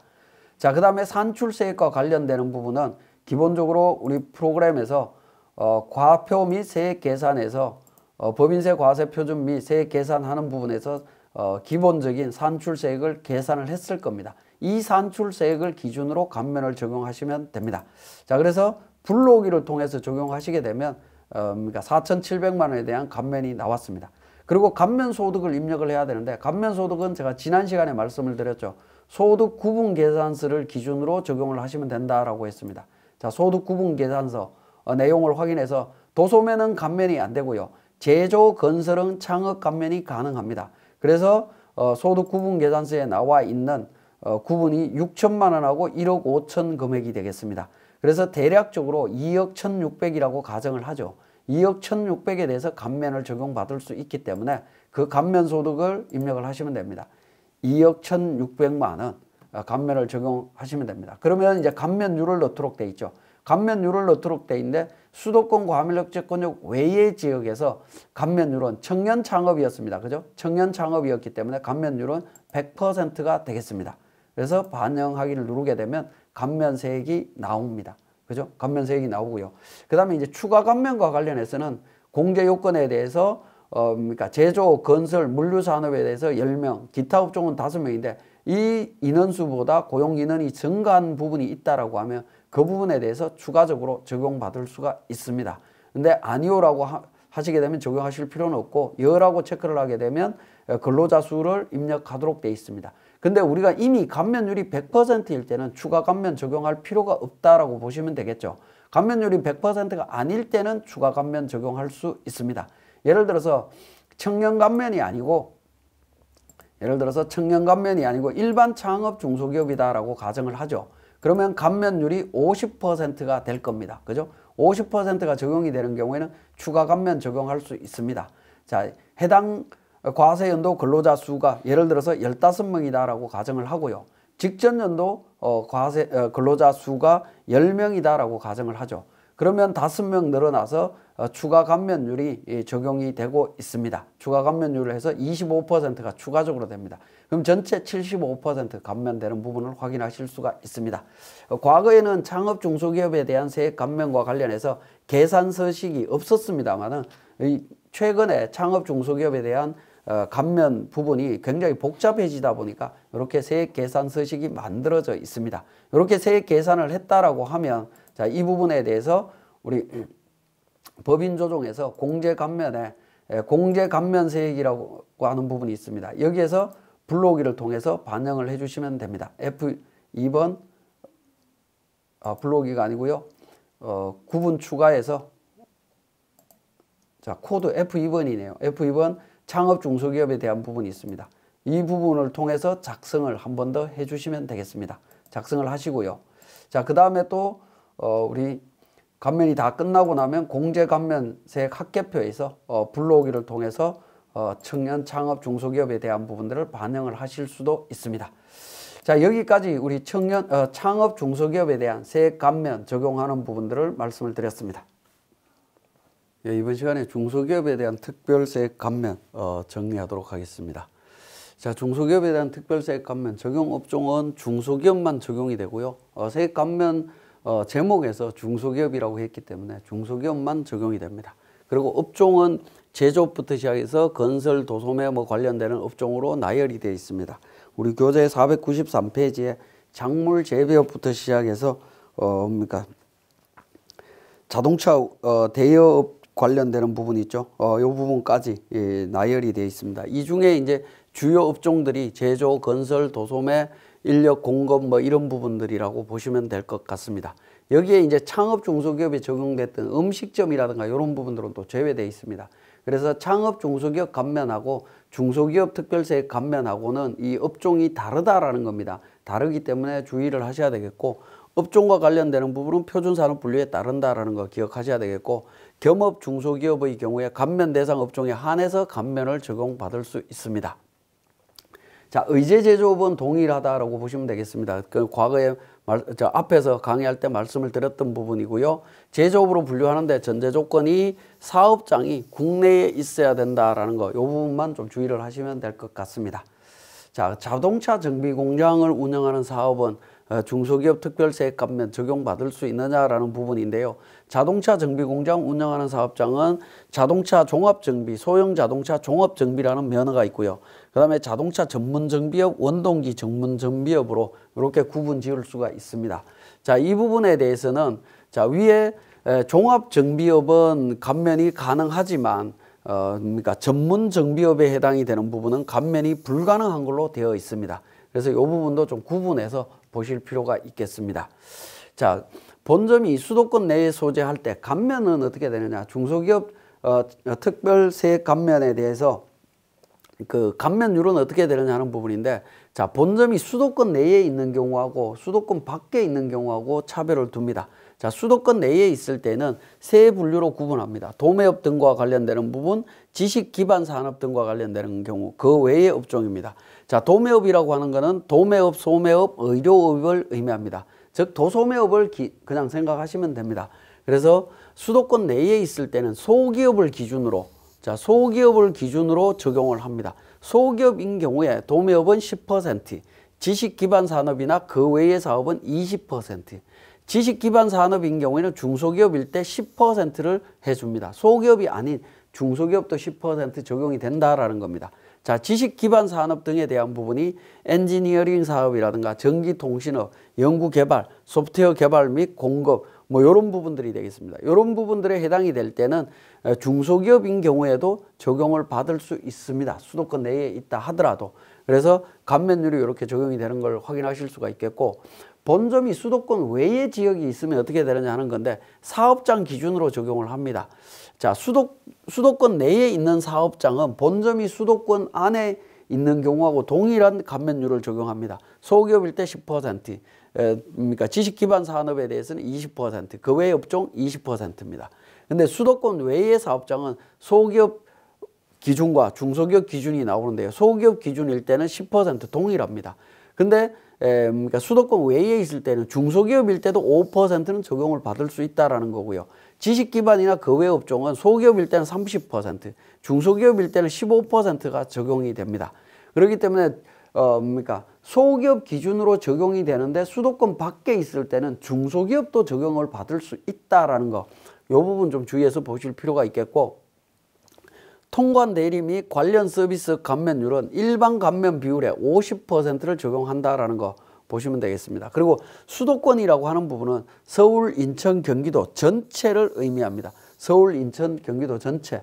그러니까 수도권 과밀 억제 권역하고 수도권하고 혼돈을 일으키시면 안 되겠다라는 거 기억하시고요. 자, 소기업에 대한 범위를 한번 살펴보면 중소기업 중에 매출액이 업종별로 별표 3을 준용해서 산정한 규모 이내 기업이어야 된다라는 겁니다. 규모 이내 기업으로 규정을 하고 있습니다. 자, 그 내용을 우리 교재에 내용이 있을 텐데 한번 보시면, 자, 498페이지가 되겠습니다. 업종별로 최대 120억 이하, 최소 10억 이하로 규정을 하고 있습니다. 업종별로 규정이 되어 있기 때문에 요 매출 이하인 업종을 기업을 소기업이라고 이야기합니다. 자, 이때 매출액을 따질 때 관계 기업에 대한 매출액은 제외한다라고 보시면 되겠습니다. 자, 감면세액의 계산, 산출세액의 과세표준분의 감면소득 계산에서 감면 비율을 적용을 합니다. 자, 감면 비율은 각각의 감면소득별로 적용을 한다라는 겁니다. 각각 적용한다라고 보시면 되겠습니다. 자, 그 다음에 감면 한도는 상시 근로자 수가 감소한 경우에 1억 원에서 감소한 상시 근로자 수 곱하기 500만 원, 한 사람당 500만 원을 한도를 줄이겠다라는 겁니다. 그리고 그 밖의 경우에는 1억 원까지 감면을 적용받을 수 있습니다. 그래서 좀 심한 경우에 직원 수가 20명 감소하면 중소기업 특별세액 감면은 한도가 제로가 되기 때문에 적용받을 수가 없습니다. 자, 최저한세 적용이 되고요. 농특세 비과세 됩니다. 고용증대세제, 중소기업 사회보험료 세액 공제와 중복 적용이 허용됩니다. 창업 중소기업 감면이나 감면병 피해에 따른 특별재난지역의 중소기업 감면과는 중복 적용이 되지 않습니다. 자, 요 중복 적용이 허용된다라는 부분 좀 기억을 하시고 나머지는 배제된다라는 것도 보시면 되겠습니다. 자, 겸업 업종에 대한 중소기업 감면세액 적용할 때 일부가 결손 났을 때 어떻게 할 거냐 하는 부분입니다. 자, 이 부분은 제가 앞에서 소득구분 계산서 말씀드릴 때 한번 말씀드렸던 부분인데, 자, 이 도매업도 감면업종이고 건설업도 감면업종입니다. 자, 부동산업은 비감면이죠. 그죠? 비감면업종입니다. 자, 이런 경우에 자, 요 두 개가 결손이 났다. 하나는 플러스고 결손이 났을 때 이 결손 금액에 대한 부분 어떻게 정리할 거냐 하는 부분인데, 안분한다라는 겁니다. 안분합니다. 결손이 안 난 업종별로 안분을 합니다. 그래서 건설업종 쪽에 안분되는 4,166만 원을 건설업 소득에서 차감을 합니다. 그러면 2억 833만 5천 원이란 소득이 나올 겁니다. 요 금액을 기준으로 감면을 받아라라는 겁니다. 그러니까 결손이 났을 때는 안분해서 처리한다라는 거, 이것도 기억하셔야 되겠습니다. 자, 여기까지 우리 중소기업 특별세액 감면에 대한 설명이었고, 우리 세무사랑 프로에서 다시 정리해 보겠습니다. 자, 교재 506페이지에 세무사랑 프로 운영 방법이라고 해서 중소기업 특별세액 감면 적용과 관련되는 부분 내용이 나와 있습니다. 자, 우리 법인 조정에서 공제 감면 세액 쪽에서 중소기업 특별세액 감면을 계산을 하는데요. 자, 먼저 검토 서식을 한번 보면 전자신고 쪽에 가시게 되면 중소기업 특별세액 감면 검토 서식이라고 있습니다. 자가 검증 서식이에요. 자, 이 부분을 먼저 검토를 한번 해보시는 것도 도움이 될 것 같습니다. 자, 중소기업 기준과 관련해서 서식에서 중소기업 여부 검토표를 충족하는지 관련되는 부분입니다. 즉 중소기업이냐라는 부분이죠. 그래서 중소기업이다라고 해서 1번을 선택하시면 되겠습니다. 자, 그 다음에 업종 기준입니다. 조세특례제한법에 영위하는 업종이냐라고 해서 대표적인 업종 나열이 되어 있죠. 여기에 해당되는지 검토를 하라라는 겁니다. 그래서 확인을 했다라고 하면 소기업에 해당이 되느냐, 소기업에 해당되는지 확인하시고요. 그 다음에 감면율 적용을 합니다. 자, 1번 소기업, 2번 중기업이라고 되어 있습니다. 수도권 과밀억제권, 수도권 안에 있는 분들은 중기업은 생각하실 필요가 거의 없다라고 보시면 되겠고, 대부분 이제 소기업으로 해서 판단을 하시면 됩니다. 도소매업인 경우에는 10%, 그 다음에 도매업 외의 업종인 경우에는 20%가 되겠습니다. 수도권 외의 지역에서 도매업을 제외한 업종을 경영하는 경우에는 30% 적용하시면 될 겁니다. 그 다음에 2번 중기업일 경우에 지식산업기반에 해당이 될 때는 또 적용받을 수 있는 여지가 있죠. 그 부분 확인하시면 되겠고, 한도 관련되는 부분도 직원수 감소 부분에 대한 한도 계산했느냐 하는 부분 확인하실 수가 있습니다. 자, 관련 내용 검토 서식 확인했고요.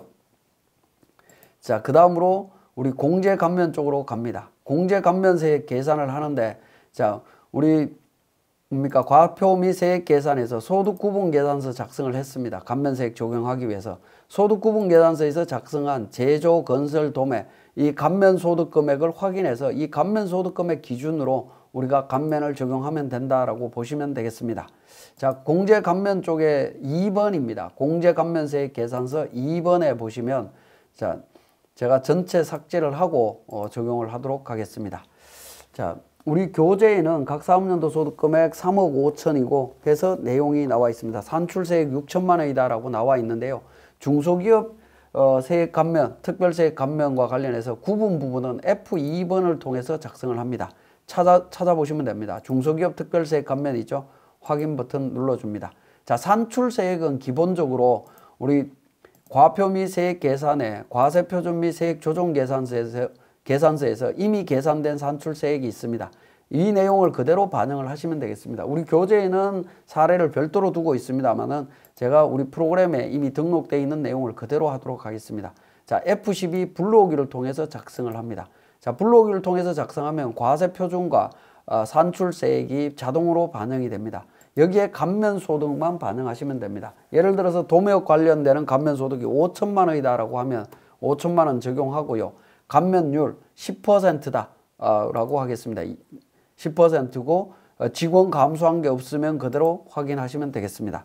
자, 그 다음에 건설업에 대한 감면이 또 있다라고 하면 감면율이 다른 경우에는 다시 또 등록을 하시면 됩니다. F2번을 통해서 중소기업 특별세액 감면, 자, F12 불러오기를 통해서 다시 작성합니다. 자, 건설업과 관련되는 소득 얼마냐? 2억 5천이라는 거죠. 2억 5천 등록을 했습니다. 건설업은 20%죠. 감면율 20%. 직원 감소 없다라고 가정을 하겠습니다. 자, 없는 걸로 가정하고 적용을 합니다. 자, 이렇게 적용하게 되면 감면세액이 총 730만 원이라는 숫자가 나오는 걸 확인하실 수가 있습니다. 자, 이렇게 감면세액을 계산을 했다라고 하면 종료를 하고요. 저장해서 종료를 합니다. 자, 그러고 난 뒤에 우리 공제감면 쪽에 가서 공제감면 쪽에 보시면 공제감면세액 추가납부세액 합계표가 있습니다. 여기서 불러오기를 통해서 반영을 하시면 되겠습니다. 자, 반영을 하게 되면 우리 중소기업 특별세액 감면 관련되는 부분 확인하실 수가 있을 겁니다. 감면세액에 대해서 중소기업 특별세액 감면 적용한 내용 확인하실 수 있죠. 자, 이렇게 확인된 상태에서 우리 과표 및 세액 조정 계산서로 가서 F12 불러오기를 누르게 되면 여기에 최저한세 적용 대상 금액에 자동으로 반영이 될 겁니다.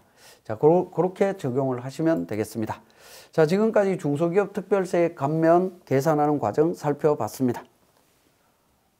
자, 이번 시간에 우리 세액공제 조정 명세서 중에 관련되는 중소기업 투자세액 공제부터 몇 가지 정리해 보겠습니다. 교재는 509페이지가 되겠습니다. 자, 중소기업 투자세액 공제 관련해서는 중소기업과 3천억 미만의 중견기업에 대해서 적용을 하는 부분이고요. 세액공제 대상 투자자산은 기계장치 등 사업용 자산, 그 다음에 판매 시점 정보관리 시스템, 감가상각 기간이 2년 이상인 정보보호 시스템 설비가 되겠습니다. 자, 이런 자산을 대상으로 해서 세액공제를 적용을 받을 수가 있고요. 중고품, 금융리스를 제외한 리스 투자에 대해서는 제외하도록 되어 있습니다. 그래서 중고품은 안 된다라고 보시면 됩니다. 중고는 안 되고요. 금융리스를 제외한 리스 투자이기 때문에 금융리스는 투자세액 공제를 적용할 수 있다라고 보시면 되겠습니다. 요거는 적용이 가능하고, 금융리스 이외의 투자는 안 된다라고 보시면 되겠습니다. 자, 음식점의 경우에 스무디 제조 머신이라든가 커피 머신, 제빙기 관련되는 부분, 이런 부분들은 세액 공제가 된다라는 겁니다. 자, 이런 부분들은 기계장치 등 사업용 자산에 들어가는 부분이고요. 음식점에 이제 깔려 있는 뭐 테이블이나 이런 부분들 있죠. 의자, 뭐 이런 탁자라든가 이런 부분들은 적용이 되지 않는다라고 보시면 될 것 같습니다. 자, 세액 공제율을 보면 일반적인 세액 공제인데 중소기업은 3%입니다. 기본적으로 3% 적용이 되고요. 중견기업은 조금 더 높게, 그러니까 1%, 2% 적용이 되도록 되어 있습니다. 자, 위기지역 투자세액 공제 관련해서 위기지역 내의 투자는 10%, 상생형 지역 일자리 참여 투자 10%, 규제 자유 특구에서 투자하는 거 5%, 뭐 이렇게 적용이 되고 있습니다. 자, 세액공제 배제 부분인데요. 중견기업의 경우에 고용인원 감소 시에 1, 2%의 세액공제 적용을 배제합니다. 중견기업이 고용이 감소하게 되면 세액공제 안 된다라는 겁니다. 중소기업은 고용 감소와 상관없이 적용을 해줍니다.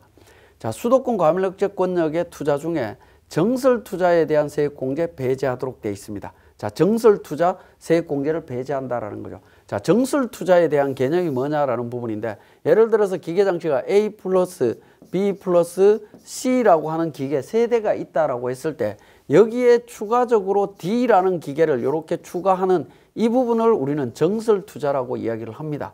근데 대체투자라고 하는 이 대체투자라고 하는 부분은 C라는 기계가 망가져서 없어졌을 때 F라는 기계를 다시 넣게 되면 어떻게 됩니까? 총 3개에서 다시 대체함으로 인해서 3개가 되는 거죠. 이런 경우는 대체투자에 해당이 됩니다. 자, 어쨌든 수도권 과밀억제권역 안에서 투자는 정설투자에 대해서는 세액공제를 배제한다라는 사실. 자, 디지털 방송장비나 정보통신장비는 예외적으로 인정을 해줍니다. 정설투자라 하더라도 인정을 해줍니다. 자, 수도권 과밀억제권역의 대체투자는 세액공제 적용을 받을 수 있다는 거 기억하시고 최저한세 적용 대상이고요. 농특세 과세 대상이 되겠습니다. 자, 중요한 부분은 2021년 12월 31일까지 투자분에 대해서는 통합투자세액 공제와 선택 가능하다라는 겁니다. 그래서 중소기업 투자세액 공제와 통합투자세액 공제 중에 유리한 쪽을 선택하시면 됩니다. 자, 일반적으로는 통합투자세액 공제가 유리하다라고 보시면 되겠습니다. 자, 특정 시설 투자 등에 대한 세액 공제 부분입니다.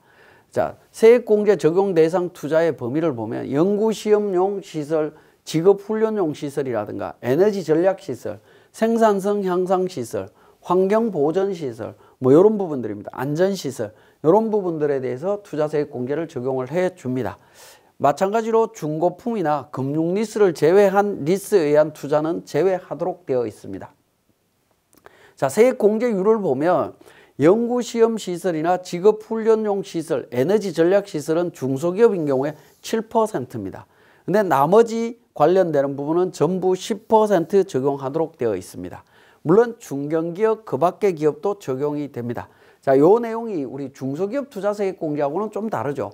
중소기업 투자세액 공제는 중소기업만 적용이 되고 중견기업도 적용을 해줬지만 일반 기업은 적용이 안 됐습니다. 그렇지만 이런 특정한 시설에 대해서는 일반 기업도 지금 적용을 해주고 있다는 겁니다. 그래서 공제율이 굉장히 좀 복잡하다라고 이해를 하시면 되겠습니다.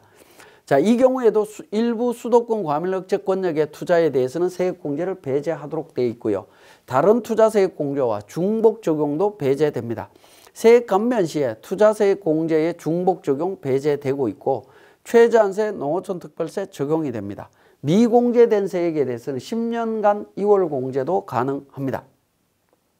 자, 이 부분도 마찬가지로 우리 특정시설물 투자와 관련되는 부분도 중소기업 투자세액 공제와 동일한 규정인데요. 513페이지에 보시면 거기에 당부장 표시로 내용이 나와 있죠. 2020년 12월 29일에 이 규정이 삭제됐지만 21년 12월 31일까지 투자 완료분에 대해서는 통합투자세액 공제와 선택 적용할 수 있습니다. 그래서 유리한 쪽을 선택하시면 된다라는 거 기억을 하시고요. 자, 517페이지로 넘어갑니다. 통합투자세액 공제가 되겠습니다. 자, 개요부터 먼저 보면 중소기업 투자세액공제, 특정시설 투자세액공제, 의약품 관련되는 거, 신성장 관련되는 거, 초연결 네트워크 관련되는 요 5가지 세액공제 관련되는 부분을 통합해서 통합투자세액공제로 명칭을 바꿨습니다. 바꾸고 전체를 통합해서 단순화시켰다라고 보시면 되겠습니다. 자, 그러면 통합투자세액공제는 언제부터 적용하느냐라는 건데 2021년 1월 1일 이후 과세표준을 신고하는 분부터 적용을 합니다. 그러니까 과세표준 신고분부터 적용했기 때문에 20년도부터 이미 적용이 됐다라고 보시면 되겠습니다. 다음 각호 요건을 모두 충족하는 경우에는 개정 규정에 따른 그러니까 2 이상의 과세 연도에 걸쳐서 투자하는 경우에는 개정 규정에도 불구하고 투자를 완료한 날이 속하는 과세 연도에 모두 투자가 이루어진 걸로 봅니다. 자, 이 부분 보시면 20년 12월 31일이 속하는 과세 연도 전에 투자를 개시했고 그 다음에 종전 규정에 해당되는 규정에 따라서 세액공제를 안 받았다라고 하면 투자 시작했다가 세액공제 안 받고 투자가 21년도 이후에 완료됐다면 21년도 이후에 전액 투자된 걸로 보고 통합투자세액공제를 적용할 수 있다라는 걸 이야기하고 있습니다. 자, 특정시설 투자세액공제 등에 관한 특례 부분에서 보시면 자, 개정 규정에 대한 부분에 대해서 종전 규정을 적용받을 수 있다라는 겁니다. 20년 12월 31일까지, 21년 12월 31일까지, 21년 12월 31일까지 투자를 완료하는 경우에는 종전 규정을 적용받을 수 있습니다. 그러니까 무조건 통합투자세액공제로 다 바꿔라라고 한 게 아니라 과거 규정이 유리하다라고 하면 과거 규정 적용할 수 있다라는 겁니다. 이 경우에 종전세액공제 규정을 적용받는 내국인은 다른 공제자산에 대해서도 개정 규정을 적용할 수 없다라는 겁니다. 자, 과거 기준을 적용하겠다라고 하면 모두 과거 기준으로 갑니다. 그러니까 과거 투자분에 대해서 일부는 중소기업 투자세액공제, 일부는 통합투자세액공제 이게 아니고 전체를 과거, 전체를 통합 이렇게 규정을 적용을 했다라는 거 기억을 하시면 되겠습니다.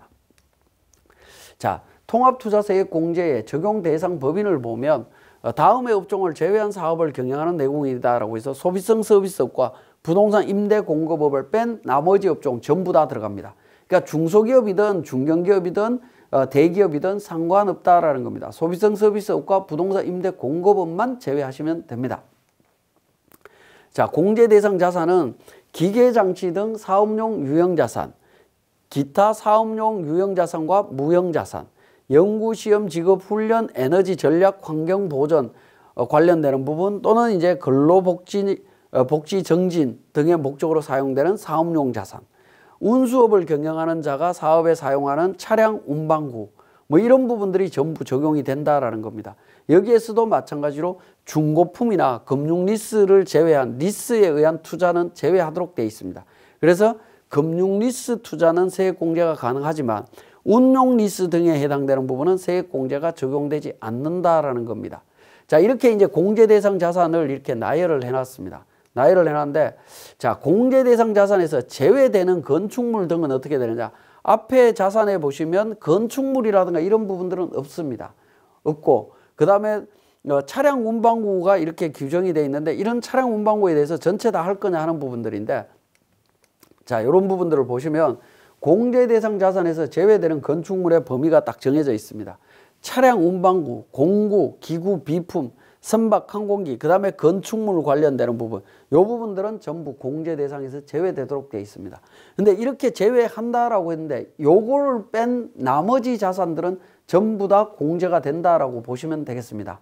공제가 됩니다. 자, 그런데 요 자산들을 빼라라고 했는데 차량 운반구라든가 건물이 필요한 업종들도 있습니다. 업종을 영위하는 영위 특성상 그게 있을 수밖에 없는 경우들이 있겠죠. 거기에 대한 예외가 또 나옵니다. 자, 구축물, 차량 운반구 등에 해당하더라도 통합투자세액 공제 대상에 되는 부분이 있습니다.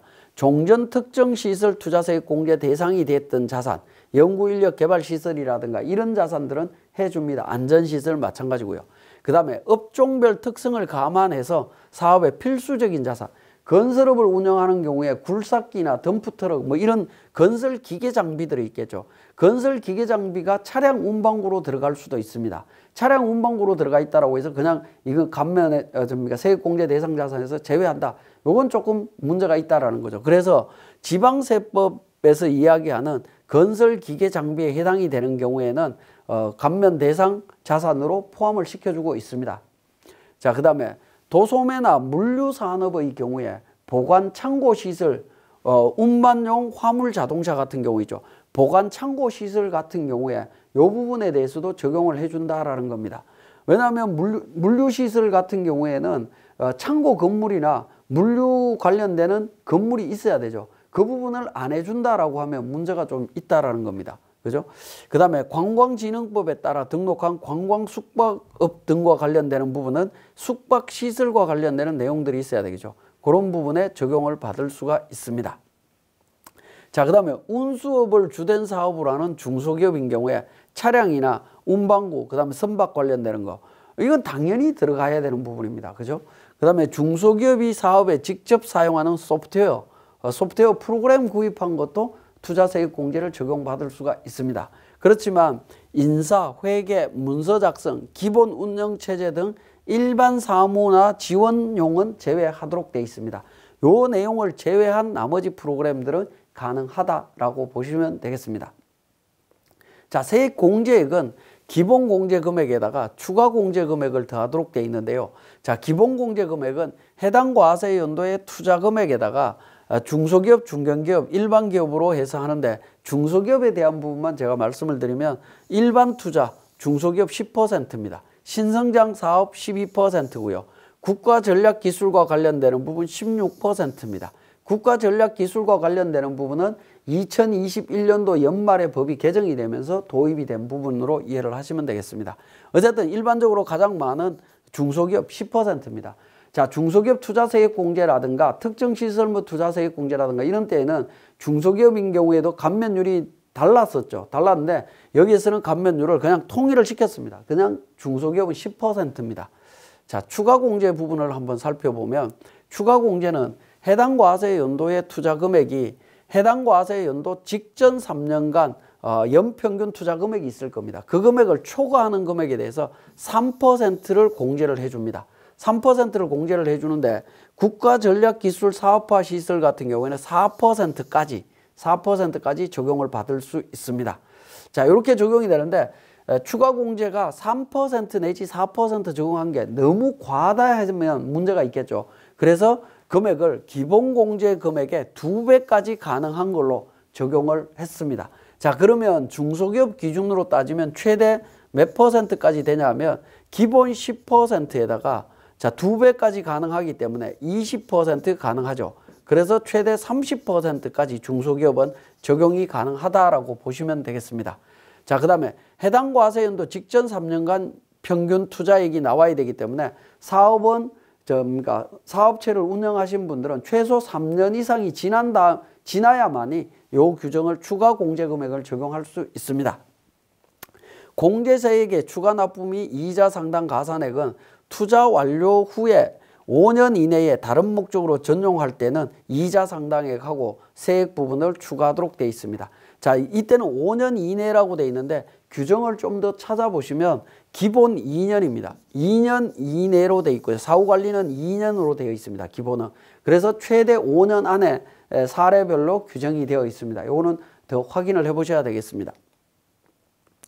자, 통합투자세액공제 보시면 수도권 과밀억제권역에 대한 투자 세액공제 배제합니다. 자, 일부 세액 감면 시에 투자세액공제 중복 적용하고요. 최저한세, 농어촌 특별세 적용합니다. 미공제 세액은 10년간 2월 공제하도록 되어 있습니다. 자, 수도권 과밀억제권역 투자에 대한 세액공제 배제 부분을 한번 보면 통합투자세액공제는 중소기업이든 비중소기업이든 구분하지 않습니다. 정설투자에 대해서는 수도권 과밀억제권역에서는 적용하지 않습니다. 대체 투자만 세액공제가 가능하다라고 보시면 되겠습니다. 다만 수도권 과밀억제권역의 정설투자에 대해서도 세액공제는 해줍니다. 정설투자 중에 디지털 방송장비나 전기통신설비 중에 교환설비, 전송설비, 슬로설비, 정보처리설비라든가 연구시험, 직업훈련 관련되는 자산, 뭐 신재생 에너지 관련되는 부분, 의약품 품질 관련되는 부분, 이런 부분들은 정설 투자가 되더라도 세액공제는 받을 수 있다라고 보시면 되겠습니다. 자, 다음으로 성과공유 중소기업에 대한 경영성과급에 대한 세액공제가 되겠습니다. 자, 성과공유 중소기업에 대한 부분인데 우리 회사가 성과공유 중소기업에 해당이 되는지를 확인을 하셔야 되겠죠.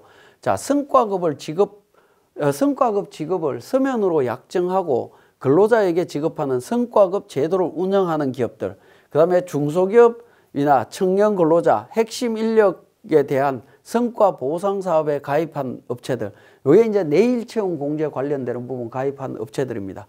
이런 기업들은 무조건 성과 공유 중소기업에 해당이 됩니다. 그리고 일정 요건을 갖춘 임금 수준이 상승하는 업체들 있죠. 이런 부분들. 그 다음에 우리사주 제도 운영하고 주식 매수 선택권 있고요. 중소벤처기업부 장관이 인재 육성 중소기업부터 시작해서 이렇게 고시하는 유형들이 있습니다. 여기에 해당이 되면 성과 공유 중소기업에 해당이 됩니다. 그래서 실무적으로는 가장 간편하게 확인할 수 있는 부분은 내일 채용 공제가 가입되어 있는 데들은 성과 공유 중소기업이다라고 보시면 되겠습니다. 다른 요건이 필요 없습니다. 이 중에 하나만 해당이 되면 되기 때문에 내일 채용 공제 굉장히 많이 가입하고 있는데요. 가입된 업체들은 성과 공유 중소기업에 해당이 됩니다. 자, 성과 공유 중소기업에 해당이 되면 상시 근로자에게 경영성과급을 지급하면 성과급의 10%를 세액공제 받을 수 있습니다. 물론 근로자에게 근로자는 경영성과급에 대한 소득세에 대해서 50% 세액 감면이 됩니다. 세액 감면도 적용받을 수가 있기 때문에 경영성과급 나갈 때는 10% 세액 공제 받을 수 있는 부분 확인하시면 되겠습니다.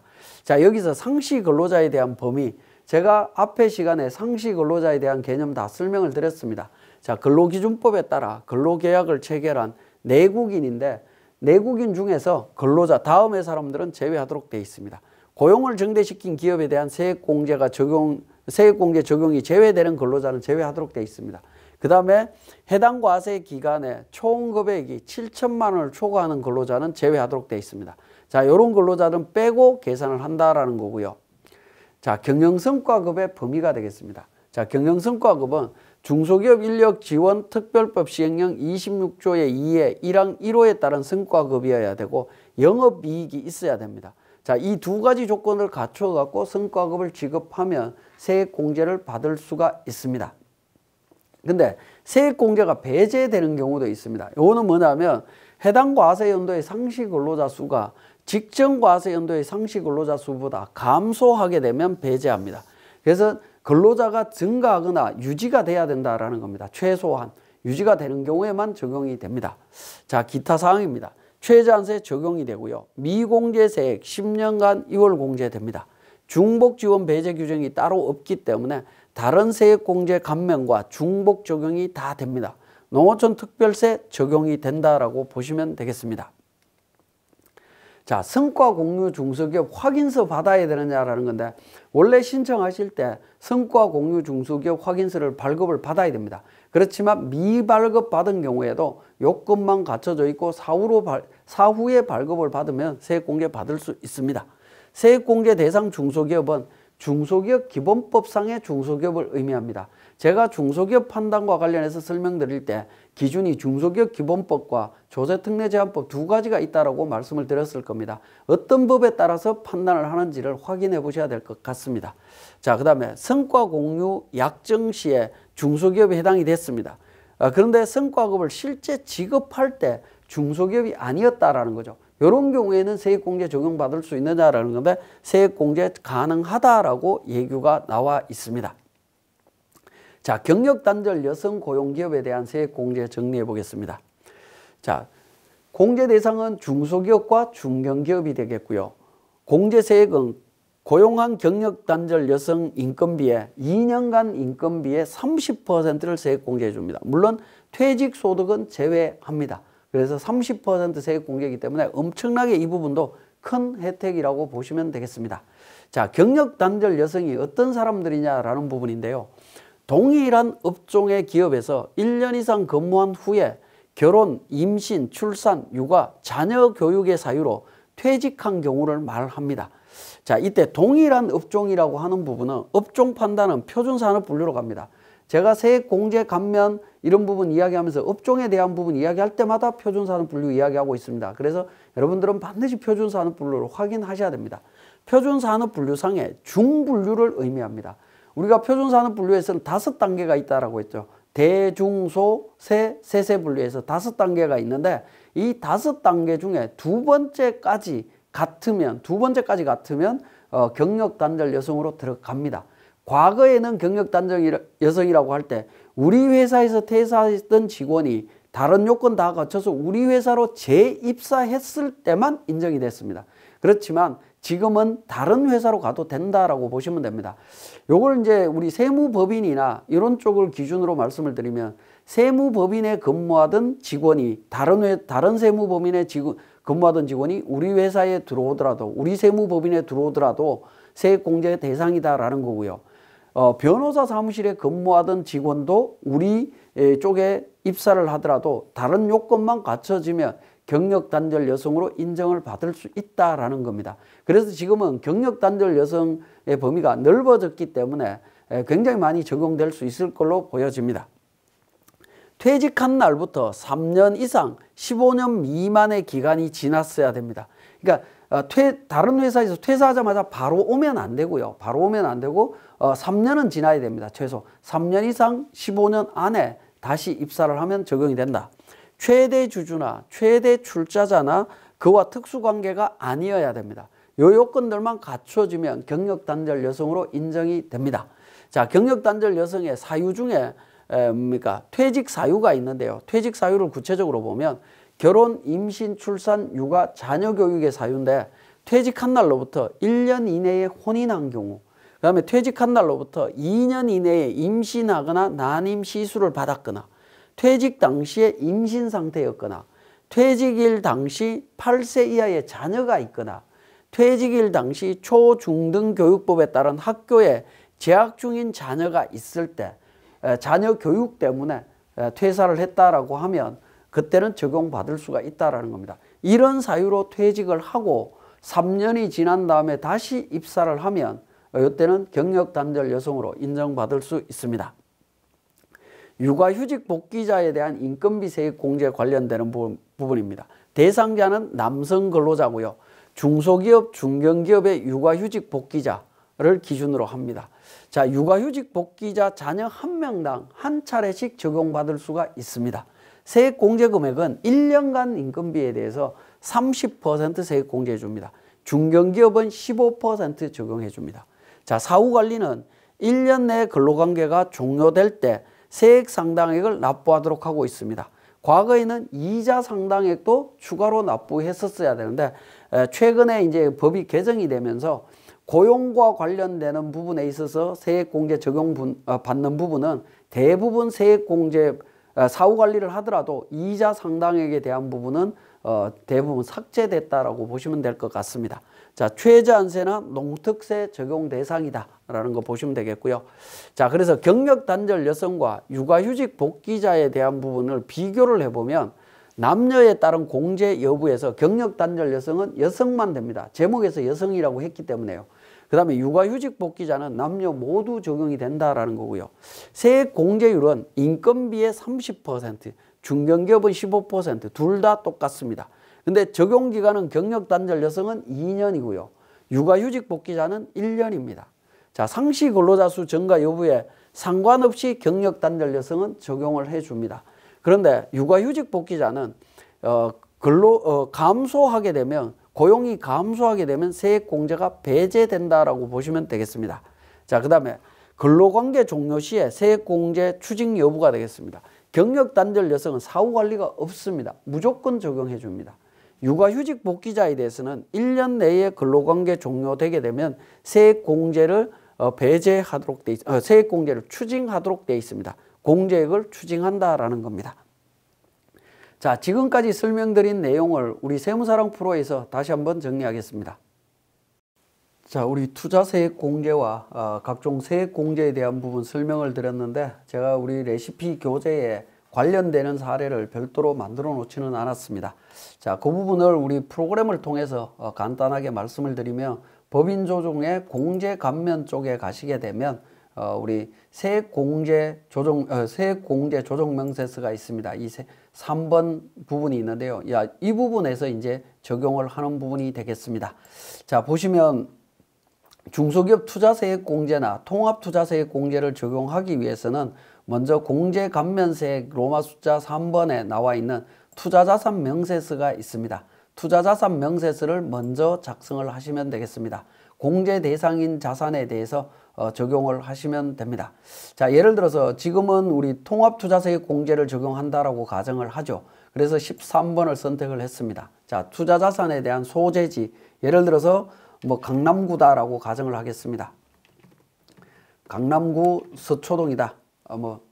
그러니까 강남구 대치동이다라고 가정을 하죠. 자, 투자 적격 여부, 여라고 체크를 하셔야 되겠죠. 투자자산명 기계장치, 그 다음에 투자자산 구입, 즉 세금계산서 관련되는 부분으로 정리를 하시면 됩니다. 자, 이 부분은 F2번을 통해 갖고 거래처를 등록을 하시면 됩니다. 등록되어 있는 거래처 관련되는 부분 세금계산서 보시고 하시면 되고요. 2021년 5월 6일이었다. 투자금액 5천만 원이다. 라는 부분으로 이렇게 등록을 하시면 됩니다. 전체 등록을 하신 다음에 우리 투자세액 공제 금액을 직접 계산하시면 됩니다.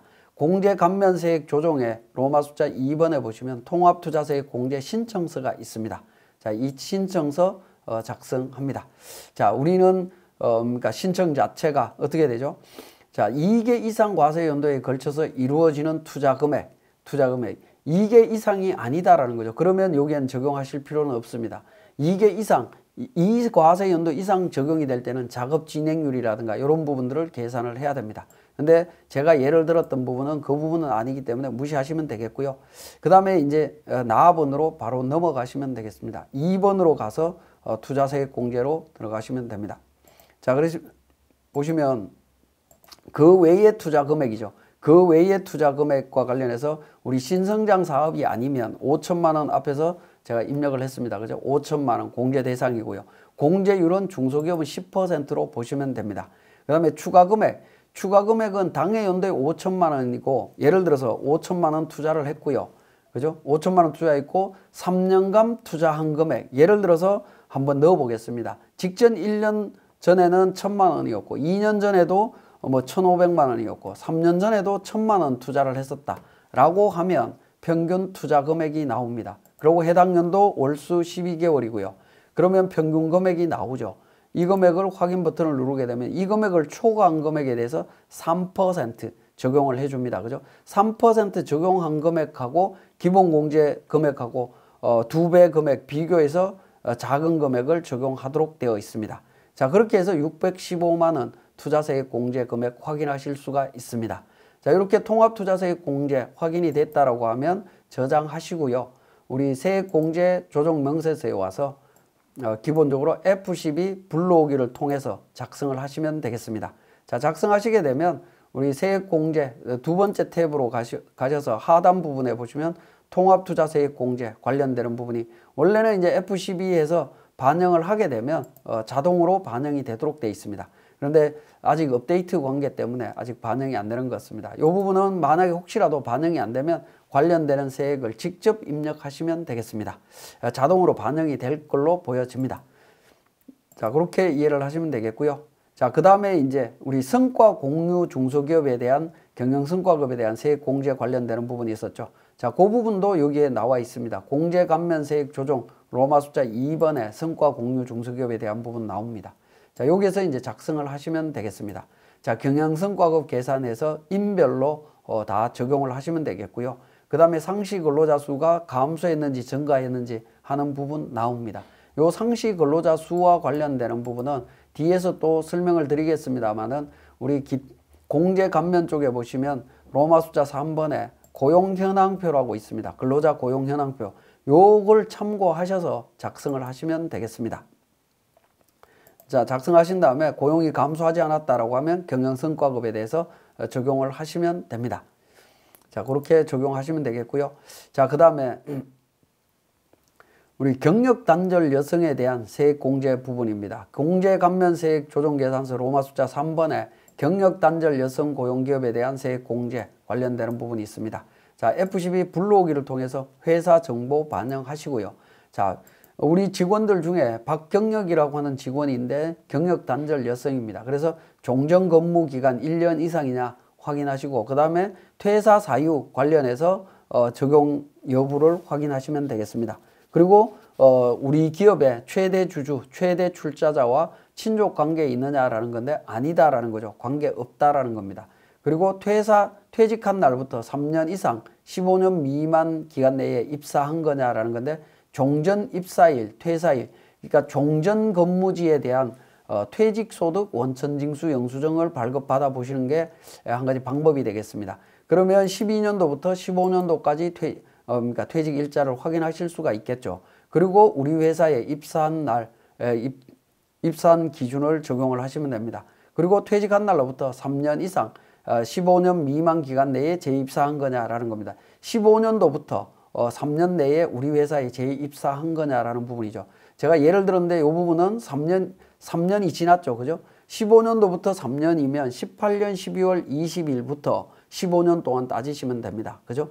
그러니까 20년도에 입사한 거는 정상적인 거였죠. 그래서 예라고 하고 인건비 1,800만 원이면 540만 원에 대해서 세액 공제를 받을 수 있다라는 겁니다. 그래서 경력 단절 여성에 해당이 되는 경우에 적극적으로 활용을 하시면 되겠습니다. 자, 이렇게 이제 작성을 하신 다음에 세액 공제 조정 명세서에 가셔갖고 F12 불러오기를 통해서 작성하게 되면 연구인력 개발비 성과 공유 관련되는 부분, 그 다음에 경력 단절 여성 통합투자세액 공제 관련되는 부분 데이터 불러오겠느냐 하는 정보 나옵니다. 그래서 확인하시게 되면 경력 단절 여성과 관련되는 부분 해서 세액 공제가 반영된 것들을 확인하실 수가 있을 겁니다. 자, 경력 단절 여성 540만 원 반영된 거 확인하실 수 있죠. 자, 그렇게 해서 세액 공제 명세서 작성하시면 되겠습니다. 자, 지금까지 통합투자 세액 공제와 관련되는 여러 가지 세액 공제 부분 설명을 마치겠습니다.